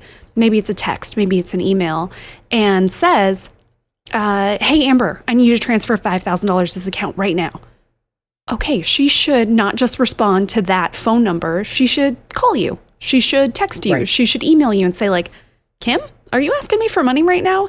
And I bet there's a good chance it's not actually you. That's, if it feels wrong, it probably is. And that's the big thing that I want everybody to understand is look at the historical pattern. And if you work in a business, you own a business, is that you really need to educate your folks on different policies and procedures. I mean, like this was supposedly a new vendor, and Amber had never heard of them before, never paid them anything. And typically, if we were going to do a deal with some type of ethics professional, we probably would have needed to have a retainer or an agreement. Right. And so none of that existed. And so you really need to be on the up and up. That's a really good point, Kim. If something is really big, it's a substantial amount of money, and you've never heard of it before, you've never heard anybody talk about signing up for this new service or getting a professional to do X, Y, or Z, that should be a red flag in your head. Luckily for us, we're a small business, right? And so most people are aware of the big things that are happening here. I think where this gets the most tricky is in big businesses where, for sure, someone can pretend to be the CFO and contact you. And if you've met the CFO like twice, you can get duped by that pretty easily. There's a story, it happened in May. This is so crazy to me. This person deep faked the CFO with a video, had all these AI generated other employees sitting in this meeting, told this person, you need to transfer this $25 million. And they did it. They did it. $25 million. It's just, I know. $25 million bucks. Crazy. But they were so good and they targeted these people perfectly, so they fell for it. So, I think there's one, and this is going to sound like clickbait, but I mean it. I think there's one really simple thing that can protect you from this kind of stuff. I think you should have a safe word with anyone who has access to the money. So, okay, Kim, say you and I decide our safe word is tangerines. And you send me a note that says, Allie, I need you to pay this. It's, $5,000. Okay, Kim, I'm going to do that. And can you just confirm the payment for me? And if it's real Kim, to say, yeah, of course, tangerines. Yeah. So, and really, it doesn't have to be, it could be silly because why not? It could be anything though. And I think just having this conversation with anybody who handles anything financially related at your company is so important. Absolutely, yeah. So it's so important. Yeah. Allie, thanks for coming on and you're right, tangerine, the safe word, that's important. And so, and really, the big takeaway, folks, is that if you have anybody in your life, bookkeeper, accountant, finance person, just make sure that you have it all locked down. Because after all, a scammer's favorite sport is fishing. Yes, with a PH. Ouch. All right, here's the scoop. After you book a room or a trip, you might get a message, seems like it's like from the hotel or a travel agency or website. It says something like, hey, did you request a room with a view? Do you need any assistance? Then they drop a link. You click on that. You're taken to what looks like a super official page asking for your credit card details. Guess what? You've been duped. And so if you get any messages like that, just make sure you contact first wherever you booked whatever hotel, airline ticket, whatever it is. Just make sure that you contact them first. All right, hang right where you are because still to come we have more of your phone calls you just can't afford to miss. All right, Vanessa in Fountain Hills, Arizona. Such a beautiful place. Hi there, Vanessa. Hi, Kim. I'm a super big fan, and I just wanted you to know I really appreciate your plain language answers to some pretty difficult tech questions.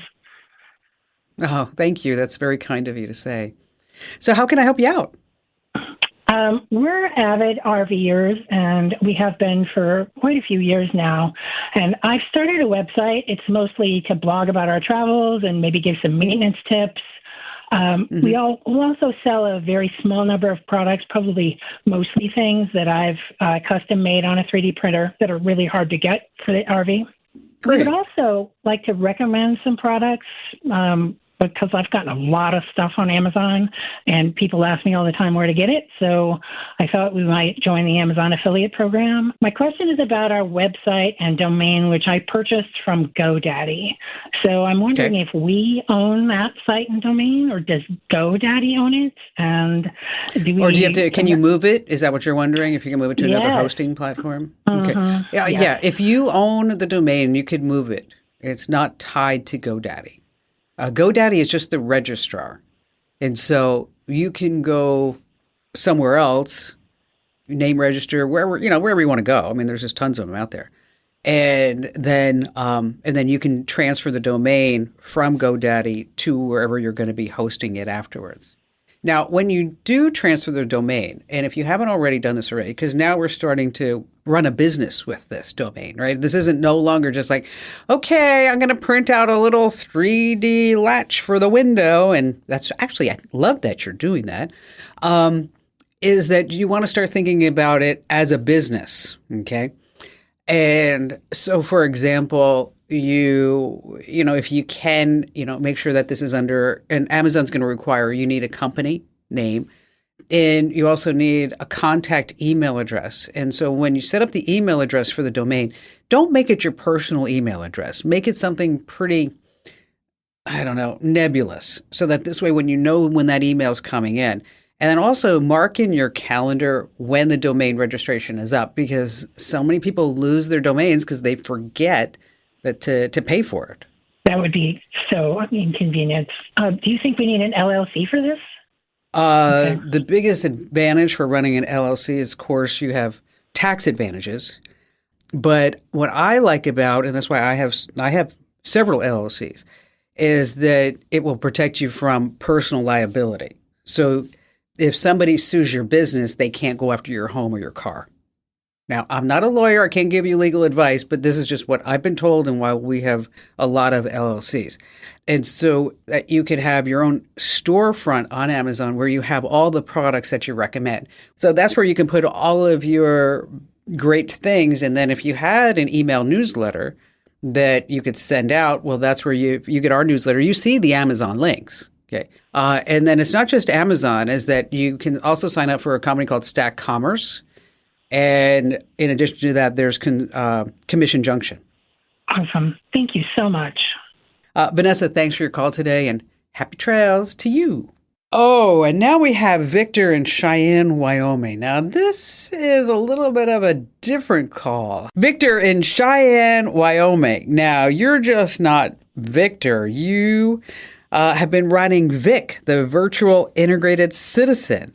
Oh my gosh, what an amazing story. How many, you got 3% of the votes? Yeah, we did pretty well.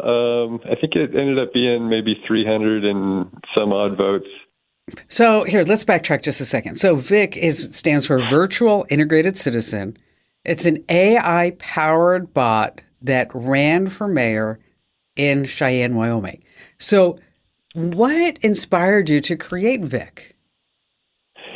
Well, it started with a records request that I did for some public documents at my hometown here. And it came to find out that the city of Cheyenne, the capital city of Wyoming, was going against Wyoming's Open Public Records Act. And I got the Public Records Ombudsman to concur with that opinion. And it just really got me thinking about, well, how is that possible? Do these people need to be educated more, maybe certifications process of some kind? And then it dawned on me that this other intelligence that I've been kind of working on just as a hobby project with this AI, it just hit me that, I don't need to teach it anything. It knows the laws. It knows Wyoming law front and back, and it would never go against it. So that was kind of the nexus of those two came together, and I had the idea for it.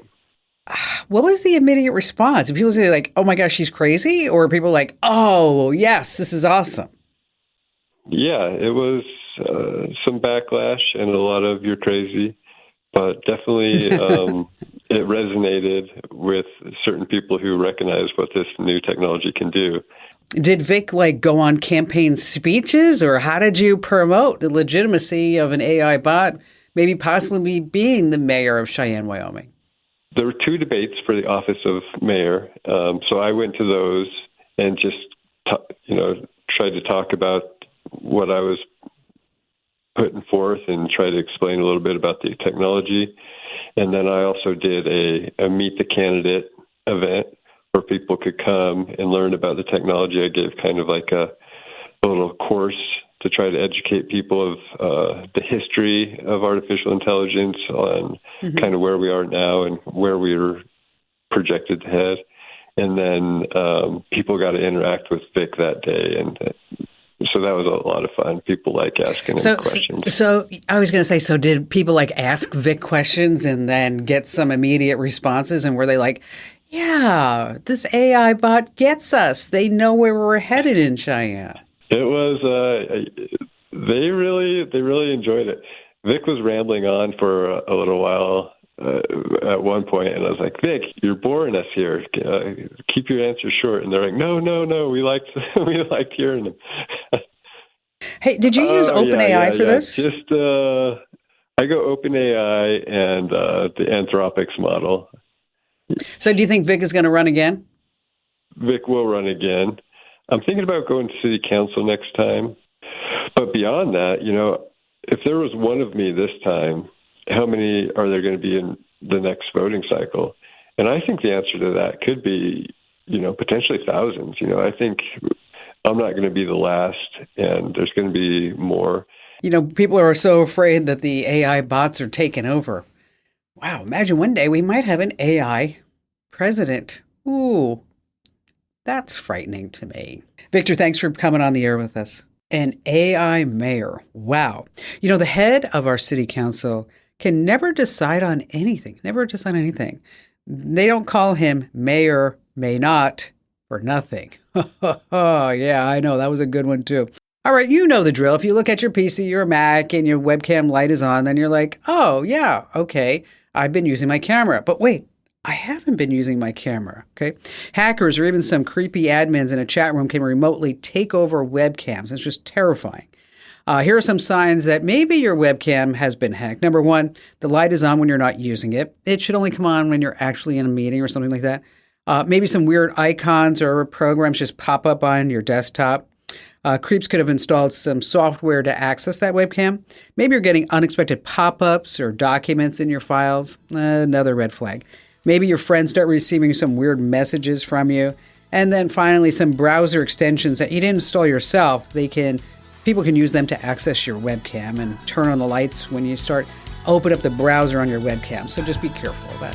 Hey, just a reminder, enter to win that brand new iPhone 16 valued at $1,500 at winfromkim.com. Thanks for listening to the Kim Komando Show.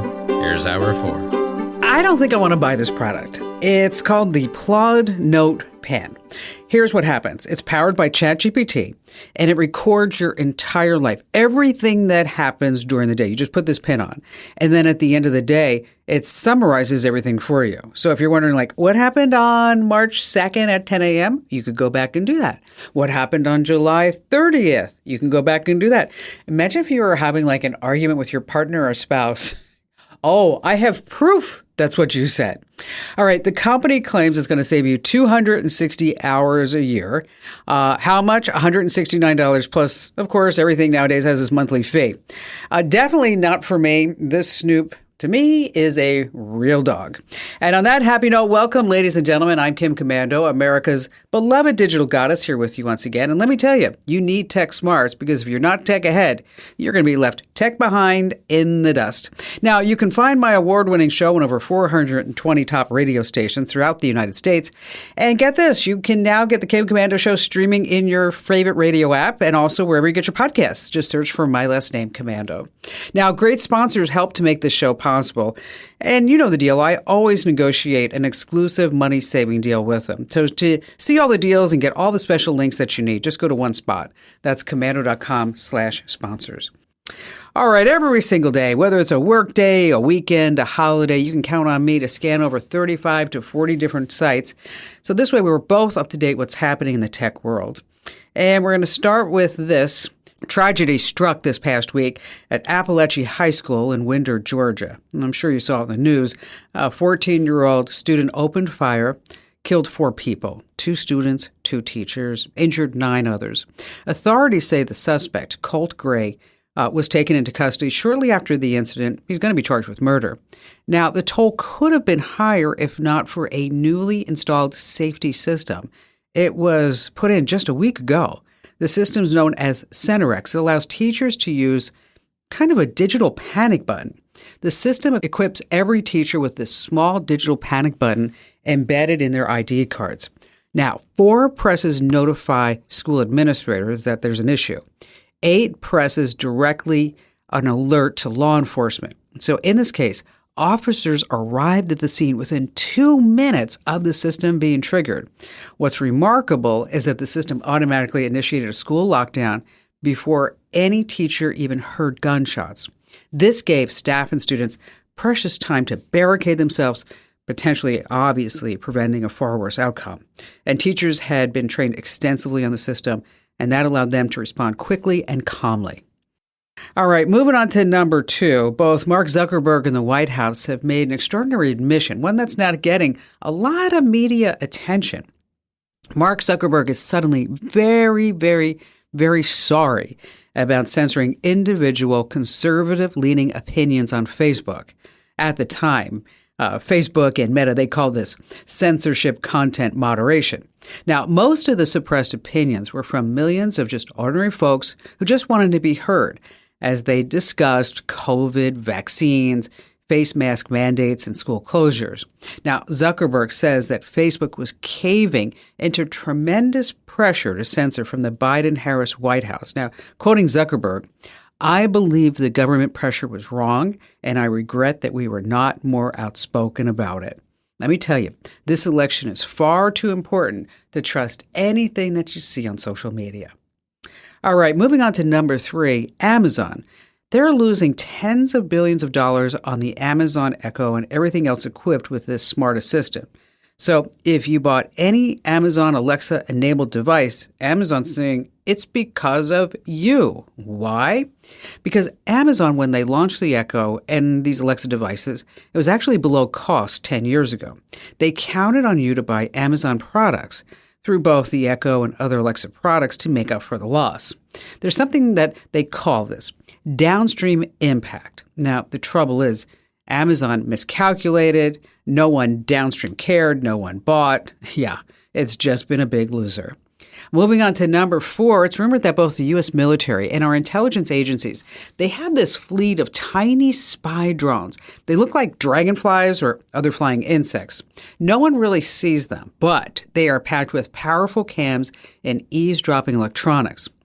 Drone manufacturer DJI has unveiled a new drone that is so small. It's about 5 ounces, called the Neo. It fits in the palm of your hand. Now, because it weighs less than 5 ounces, that's not a quinky-dinky.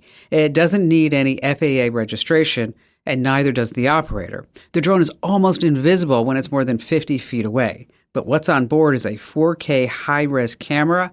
The cost, less than $250. So just one thing to keep in mind. If you're being tormented by one of these things, there's not a lot you can do legally. You can't shoot it down, and jamming anything in America is illegal. And finally, this, coming in at number 5, if you've ever wondered just how deeply our government monitors you, I want you to look no further than the Swifties. Yes, you know what they are, those Taylor Swift superfans. Guess what? They're on the government's radar. Why in the world are we monitoring the Swifties?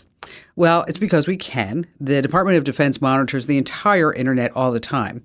ISIS, the terror group, you may be familiar with this. They were planning to kill Taylor Swift when she appeared in Vienna with her Eras tour. So that date was skipped, costing who knows how many millions in concert sales.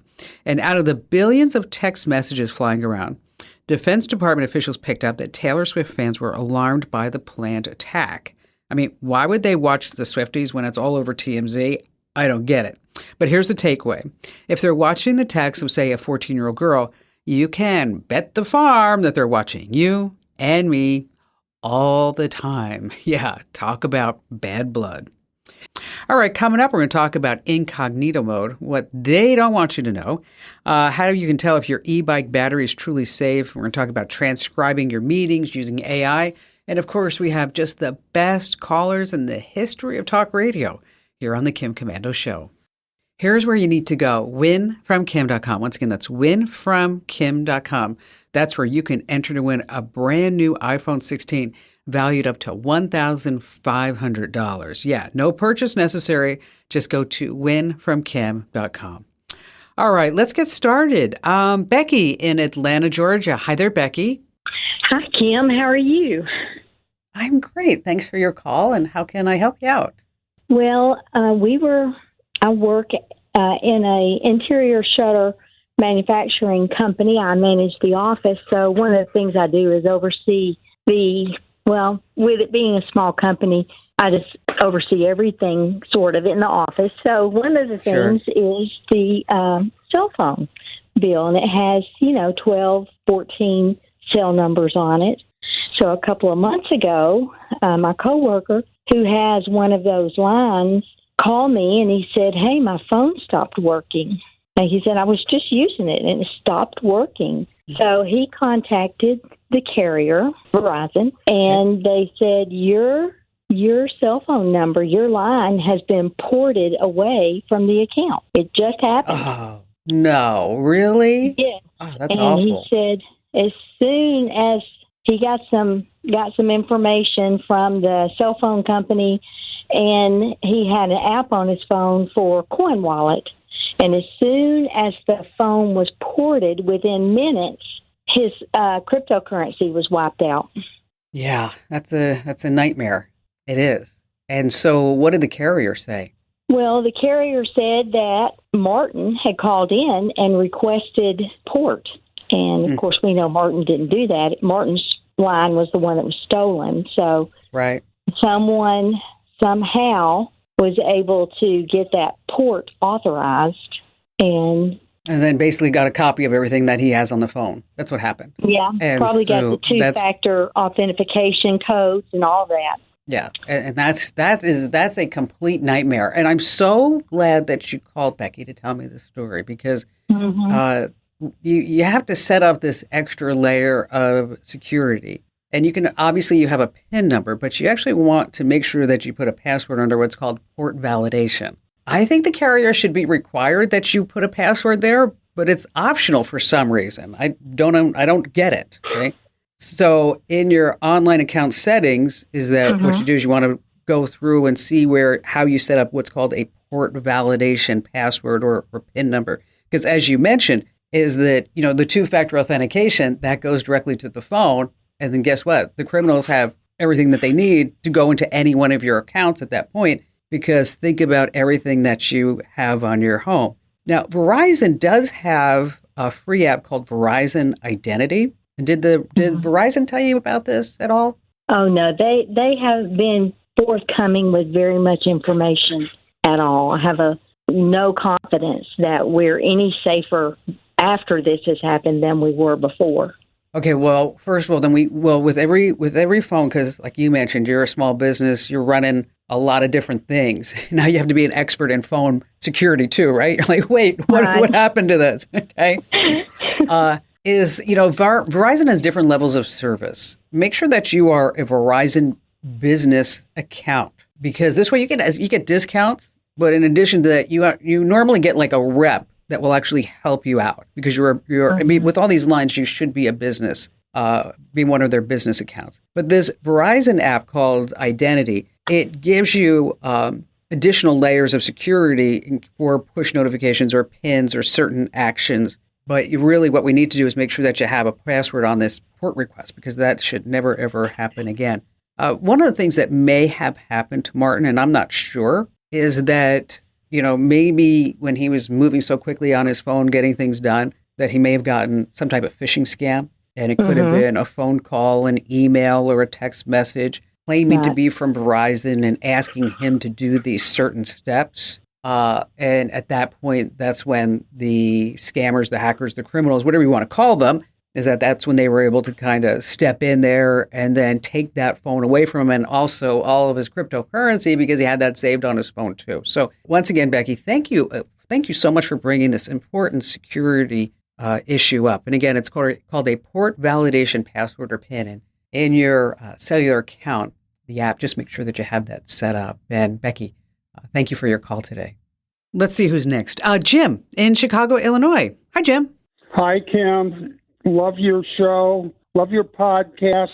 God, I think I spend a lot of my Saturday nights on the way home listening to your program here in Chicago. So Oh. It's an honor Well, to thank you for talk that. to you. I have a question. I just got a new car, and I'm finding out that all the new cars are not coming with CD players any longer. And I have a bunch of CDs, of course, that I'd like to play. I'm just wondering, I have a USB port in my car, and I have a USB-C port in my car. Am I able to download my CDs onto a thumb drive, or I've seen these SD drives that are appearing that are Yeah, you can do all that. I mean, basically what you can do is you're going to use Windows Media Player or Audacity or whatever one you want, and you're going to rip those CDs, and then you could put playlists together, anything that you want, and then you're going to put that on the USB port, and then when you plug that into your new car, it's going to pop up on the screen and say, hey, look what we found, Jim. We have all your music. Is this something that you want to listen to right now instead of, not instead of me? That would hurt my heart, Jim.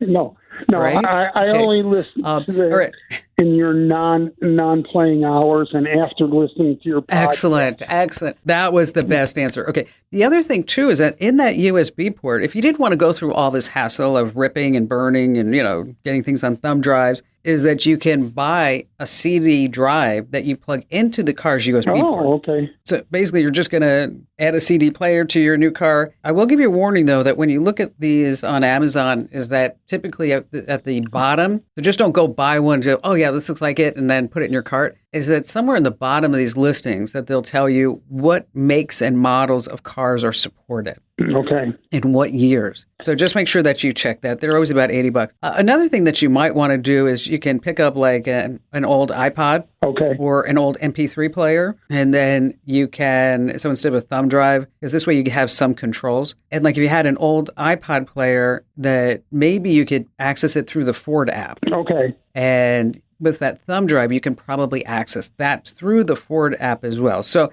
yeah, you can put it on a thumb drive. And I think we've got a lot of these how-tos over on the site. The same thing with that MP3 or iPod. And then again, that's just that CD player that plugs into your car's USB port. They're about $80. And then you don't have to rip and make anything, which is always a great idea, isn't it? And as I mentioned, they're about $80. Hey, Jim, thank you so much for your call. Oh, speaking of CDs, let me tell you something. I lost my pizza cutter, so I tried to use an old Rod Stewart CD instead. It worked all right at first, but then the plastic edge, it got dull right away. Because after all, the first cut is the deepest. All right. Do you think it'd be okay if someone else was scrolling through your entire search history? Not so much. For your most private searches in Chrome, of course, you're going to use incognito mode. Now, you may have been thinking that if you went incognito, no one was tracking anything that you were doing. Well, that's not the case. Incognito mode lets you browse without saving your history, the cookies, or any of that session data on your device. But here's the deal. Your internet service provider, the websites you visit, Google, or even your employer can still track exactly what you're doing online. So, incognito just means that your browser is not going to keep a record on your device. So I know what you're saying. So Kim Komando, if I want to have a secure browsing session where nobody really tracks me and it's super private, what do I have to do? Well, you can use incognito mode as one line of defense, and then also you're going to need to add a virtual private network or a VPN. Of course, here at the show, we recommend expressvpn.com/Kim. All right, still to come, we have more of your phone calls you don't want to miss here on the Kim Komando Show.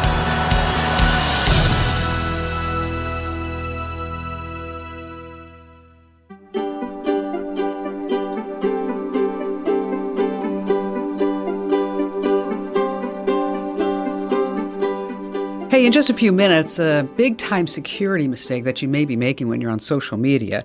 And then later on, an insider trick to see whether or not an e-bike battery is truly safe. And before we get to that and all of your phone calls, let's talk about transcribing your meetings using AI. I mean, we already have that device I mentioned at the top of this hour. But when you're on a work video call and you're on camera, you're taking notes, it can be a little bit of a challenge. So here's what you can do. You're going to present your best self, and if you're buried in note-taking, it may look as if you're not fully engaged. That's where an AI meeting assistant can truly help.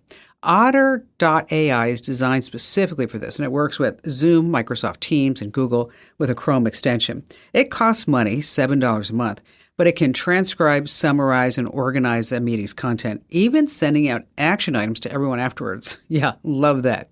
Now, if you're using Microsoft Teams and you don't need all those bells and whistles, just toggle on live transcription in your video settings for a live transcription on the side of your screen. Again, that's Otter.ai. It's a fabulous service, by the way, and I used it so many times when I was taking my mom to doctors because, of course, you never know what the doctor says, and you're like, what do they mean by that? So if you ever record a session with your doctor, is after that you can have it transcribed by Otter.ai or even just ChatGPT. But what I like about Otter is it has like person 1, person 2, person 3, so this way you really know like who was saying what.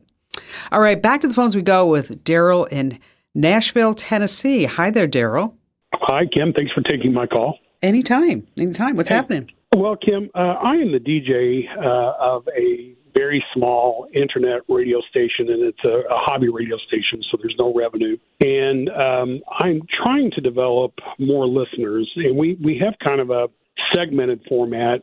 It's deep cuts, classic rock from the 60s, 70s, and 80s, and we also play modern rock music from today. But, that kind of fits that classic rock genre, plus a lot of rock and blues. And I'm the money man for the station, so I pay for our licenses, I pay for the radio software so that we can broadcast. Okay. But we'd really like to have more than 4 or 5 listeners at a time, and that's actually kind of a typical good night for us, or for me.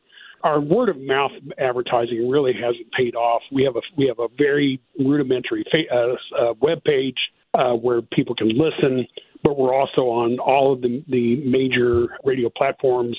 I've advertised on Facebook by boosting my Facebook posts, saying I'm going to be broadcasting live, get your requests ready, so on and so forth. And I've probably spent $300 on Facebook posts. Okay, so you said boost. Are you buying targeted ads or are you just boosting posts? Boosting posts. So okay. I really am kind of frustrated in the fact that we haven't been able to grow our listenership. And maybe it's just because we don't have a very good product, but I think we do have a good product. You're funny. At least, well, maybe the product sucks. Okay, just saying. It does. Anyway, I'm looking for suggestions on, are there any other ways that we might try advertising that people have suggested? Instagram. I don't have an Instagram account for the radio station. I can certainly develop one, but. Yeah, here's what I would do. Number one, stop boosting posts. Okay, that is a total waste of money. Yeah, what I want you to do is to come up with a list. Give me 5 words that describe somebody who would want to listen to your internet radio station. Number 1 is they're between the ages of 40 and 70. Maybe because you said the 60s, I'm just going to say in the beginning, we're going to really target this audience to say they're 60 plus. Okay. What's number 2? Somebody who would be familiar with Woodstock, the original Woodstock. Excellent. Okay. Original Woodstock. Someone who enjoys live music. And probably radio. We'll say radio. Someone who is sick of classic rock on the radio. Okay, all right, because we want the B-side. Okay, we want the third cut on the B-side on the album. Okay, all right. Okay, so what you've just done is you've really identified who the listener is, and so what you do now is you create Facebook ads. Okay, and you're gonna set a dollar amount on how much you're willing to pay for the click. Which I've done that with boosts. No, we're not doing boosts anymore. This is different. No, I understand, but is it not the same mechanism with ads as it is with boosts? Oh, no, okay. Nope. Let me tell you a secret. I spend a lot of money on Facebook ads. I never boost. Okay. Okay. But I've got a big business here, and I'm trying to grow. So I'm reinvesting to get new ears and eyes, and we do a lot of data tracking on the back end. So what I mean by that is we take a Facebook ad and we say that this is the audience, we are going to look at that audience 30, 60, 90 days out to see if they're still engaged, to see if that was a good audience for us. Can I ask the distinction then between boosting and an ad? Because when I've done the boosting, maybe I was doing an ad and didn't realize it. Okay, no. It's a whole different mechanism. No, because you're forgetting about the boost, and it's a whole different part of Meta and Facebook, is that we are going to create an ad that says something, and it's going to be something about, tune in anytime, or, if you know Woodstock, you're going to love us. And then you're going to put all this, what we talked about, all the specific characteristics of this person, and then you're going to set a price, how much you're willing to pay per person who's going to click that ad. And so it's not $75 to reach 1,000 people or whatever it may be. Okay? Right. So you're going to say, I'll spend 25 cents per person that you send me. And then Facebook come back and go, okay, here's 10 people. So you might have to pay 35 cents, 50 cents, right? And then I set a limit. We don't go over $1.50 per person. Okay, so once you can get that audience larger, that's when you can start saying, tell your family members and friends. Because right now your audience, 4 to 15 people, who are they going to tell? And you know what? People don't like to do that. They only know, think about how many people you really know that you're going to tell. You're going to tell like 1 to 2 to 3, maybe 5 people. That really what you want to do. Some other ideas is that you collaborate with other internet stations. Maybe do some cross promotions. I promote you, you promote me. You think about that. You may think about creating a podcast. If you're paying the licensing rights, maybe you create like a playlist on YouTube, and so that this way you can get the word out. What you want to do is start putting those tentacles out, so it's not just on Facebook. I'm not saying Instagram is. I wouldn't go Instagram. I would go do a podcast. Make sure you get it on YouTube as a playlist. Do some collaborations and start spending a little bit of money on some Facebook ads, and so that this way you can start boosting that audience. If you need, not boosting, bad word, we're not boosting, taking ads out on Facebook so that you can build your audience. If you need any help along the way, Daryl, I'm here for you. I'm telling you, you have to be really careful on Facebook, or you can just blow through a whole bunch of money without any returns. All right, here's a security question for you. Say you're using Amazon, Facebook, Messenger, Instagram, TikTok, or Snapchat. You click on an ad or whatever, and that opens up a web page in a browser. Is this like no big deal, or is this a problem? Let's see if you passed. When you click a link in an ad and that action does not open your browser of choice, you're using what's called an in-app browser. Now, when you do, that app, the ones already mentioned, Amazon, Facebook, Messenger, TikTok, Instagram, the rest, it captures every single keystroke that you enter. And then, yeah, I know you're following along, they're going to sell all that data to the highest bidder. So remember, when you click a link and that opens an in-app browser, what I'd like you to do if you really want to buy something on social media, which I never recommend, copy that link, then open your own web browser and do all that just to protect your privacy. All right, still to come, we have more of your phone calls as well as later on. Your e-bike battery, how to see if it's really safe. I've got the scoop here on the Kim Komando Show. Chris in Eaton Rapids, Michigan. Hi there, Chris. Hi, Kim. Thanks for taking my call. Anytime. You have a great voice. Wow. What's going on? Oh, my wife tells me I have the perfect face for radio. Nice. Love you too, honey. I work for a small history museum in Eaton Rapids, and we have a lot of historical documents in our archives that I want to start scanning and make them searchable on the web. The documents or the archives that we have are related to Civil War veterans. Oh, wow. That's something. It's an organization called the Grand Army of the Republic that they created after the Civil War, and it existed right up until 1959 when the last Civil War veteran died. So we have all those documents from, it's kind of like the granddaddy of the VFW or the American Legion, and there was over 400 posts just in Michigan at one point in time. So there's a lot of information there and a lot of genealogical data that people could access, and I want to share it. I want to have it out there for people. So, and I'm wondering what the best way to do that is, and or the best place to put them so that they can be found.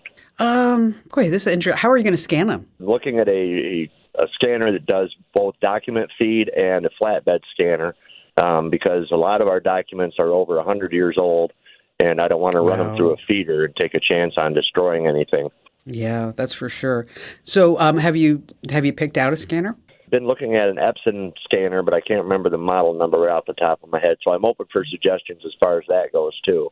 Oh, well, the Epson, the DS870 is probably the one that you're looking at.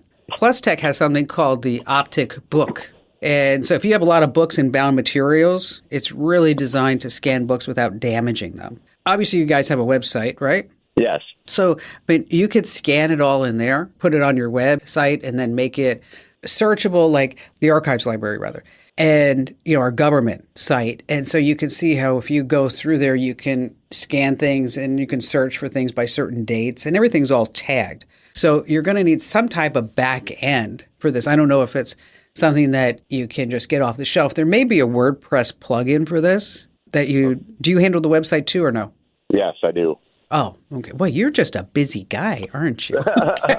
I'm a very busy guy, yes. We're going to scan it. We're going to do it. We're going to get up on the web, and then we're going to make people love it. Everything, all at once. I'm not messing around. So there may be some type of WordPress plugin that you could just tie into the website. I like WordPress because it's easy to use, and there's also a lot of tutorials out there, and there are a lot of plugins, like we mentioned. There's also something called, it's OMEKA, Omeka. It really is designed for you to create like an online archive.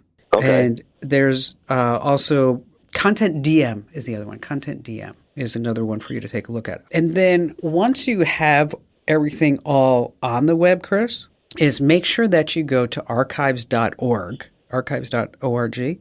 And that's where you'll find, like, I don't know if you've ever checked it out, the Wayback Machine.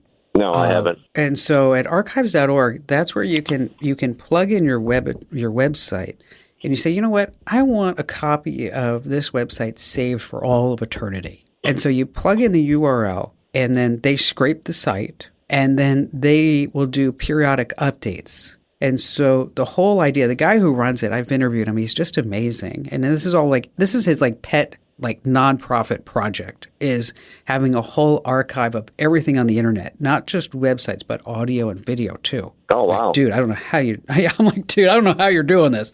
I'm lucky I can do commando.com on a newsletter, so yeah. Anyway, but this might be something else that you want to do, because this way it's not just on your website, but then we also have a full archive available to anybody at any time.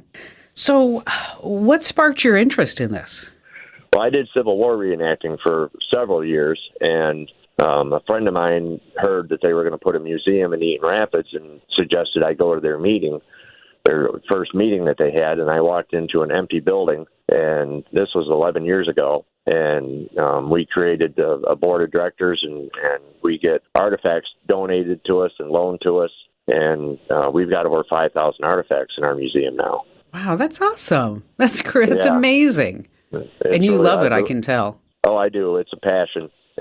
My wife rolls her eyes when I talk about it all the time. But, GARmuseum.com, and people can check us out. We've got a lot of original artifacts related to the Grand Army. We're not a Civil War museum. It was post-Civil War, so 1866 to 1959 typically. And it's a part of history that I had never heard of, even though I have been a Civil War buff for decades. And I never heard of the Grand Army of the Republic. And then they also had an organization that kind of branched off from them called the Women's Relief Corps, which were the wives and daughters of the veterans. And they were responsible for helping pass women's right to vote. They raised money for ambulances during World War I. Just an incredible piece of history that isn't taught and not very well known, and that's what we focus on doing. Well, that's so wonderful. You know what great work that you're doing. What's the website again so everybody can check it out? It's GARmuseum.com. GARmuseum.com. Hey, Chris, you know what? Good luck with the project. This is a big deal. Okay. And if you need any help afterwards, just let me know. Again, thank you for your call. I appreciate your time, Kim. Thank you. Speaking of the Civil War, I'm not a fan of Civil War jokes. I generally do not find them funny. Oh, that one hurt you. I could tell, but you laughed. Just a quick reminder, if you're just too shy to come on a big-time radio show and podcast, but you still need a hand with whatever's going on in your digital life, I am totally here for you. Here's what you need to do. Go to komando.com. That's Komando, komando.com, of course. And then there's a link that says Ask Kim. Okay.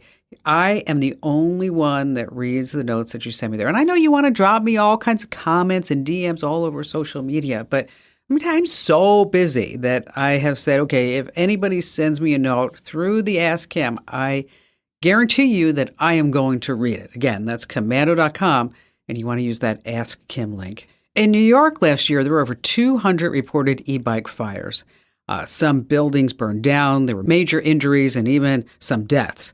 The bike's lithium-ion batteries are usually the main culprit. Most are cheap China goods, likely to overcharge and catch fire, especially if you're used to thrashing your bike. Now, there is a way to see if your e-bike battery is up to snuff. You want to see if it's UL 2271 certified, UL 2271.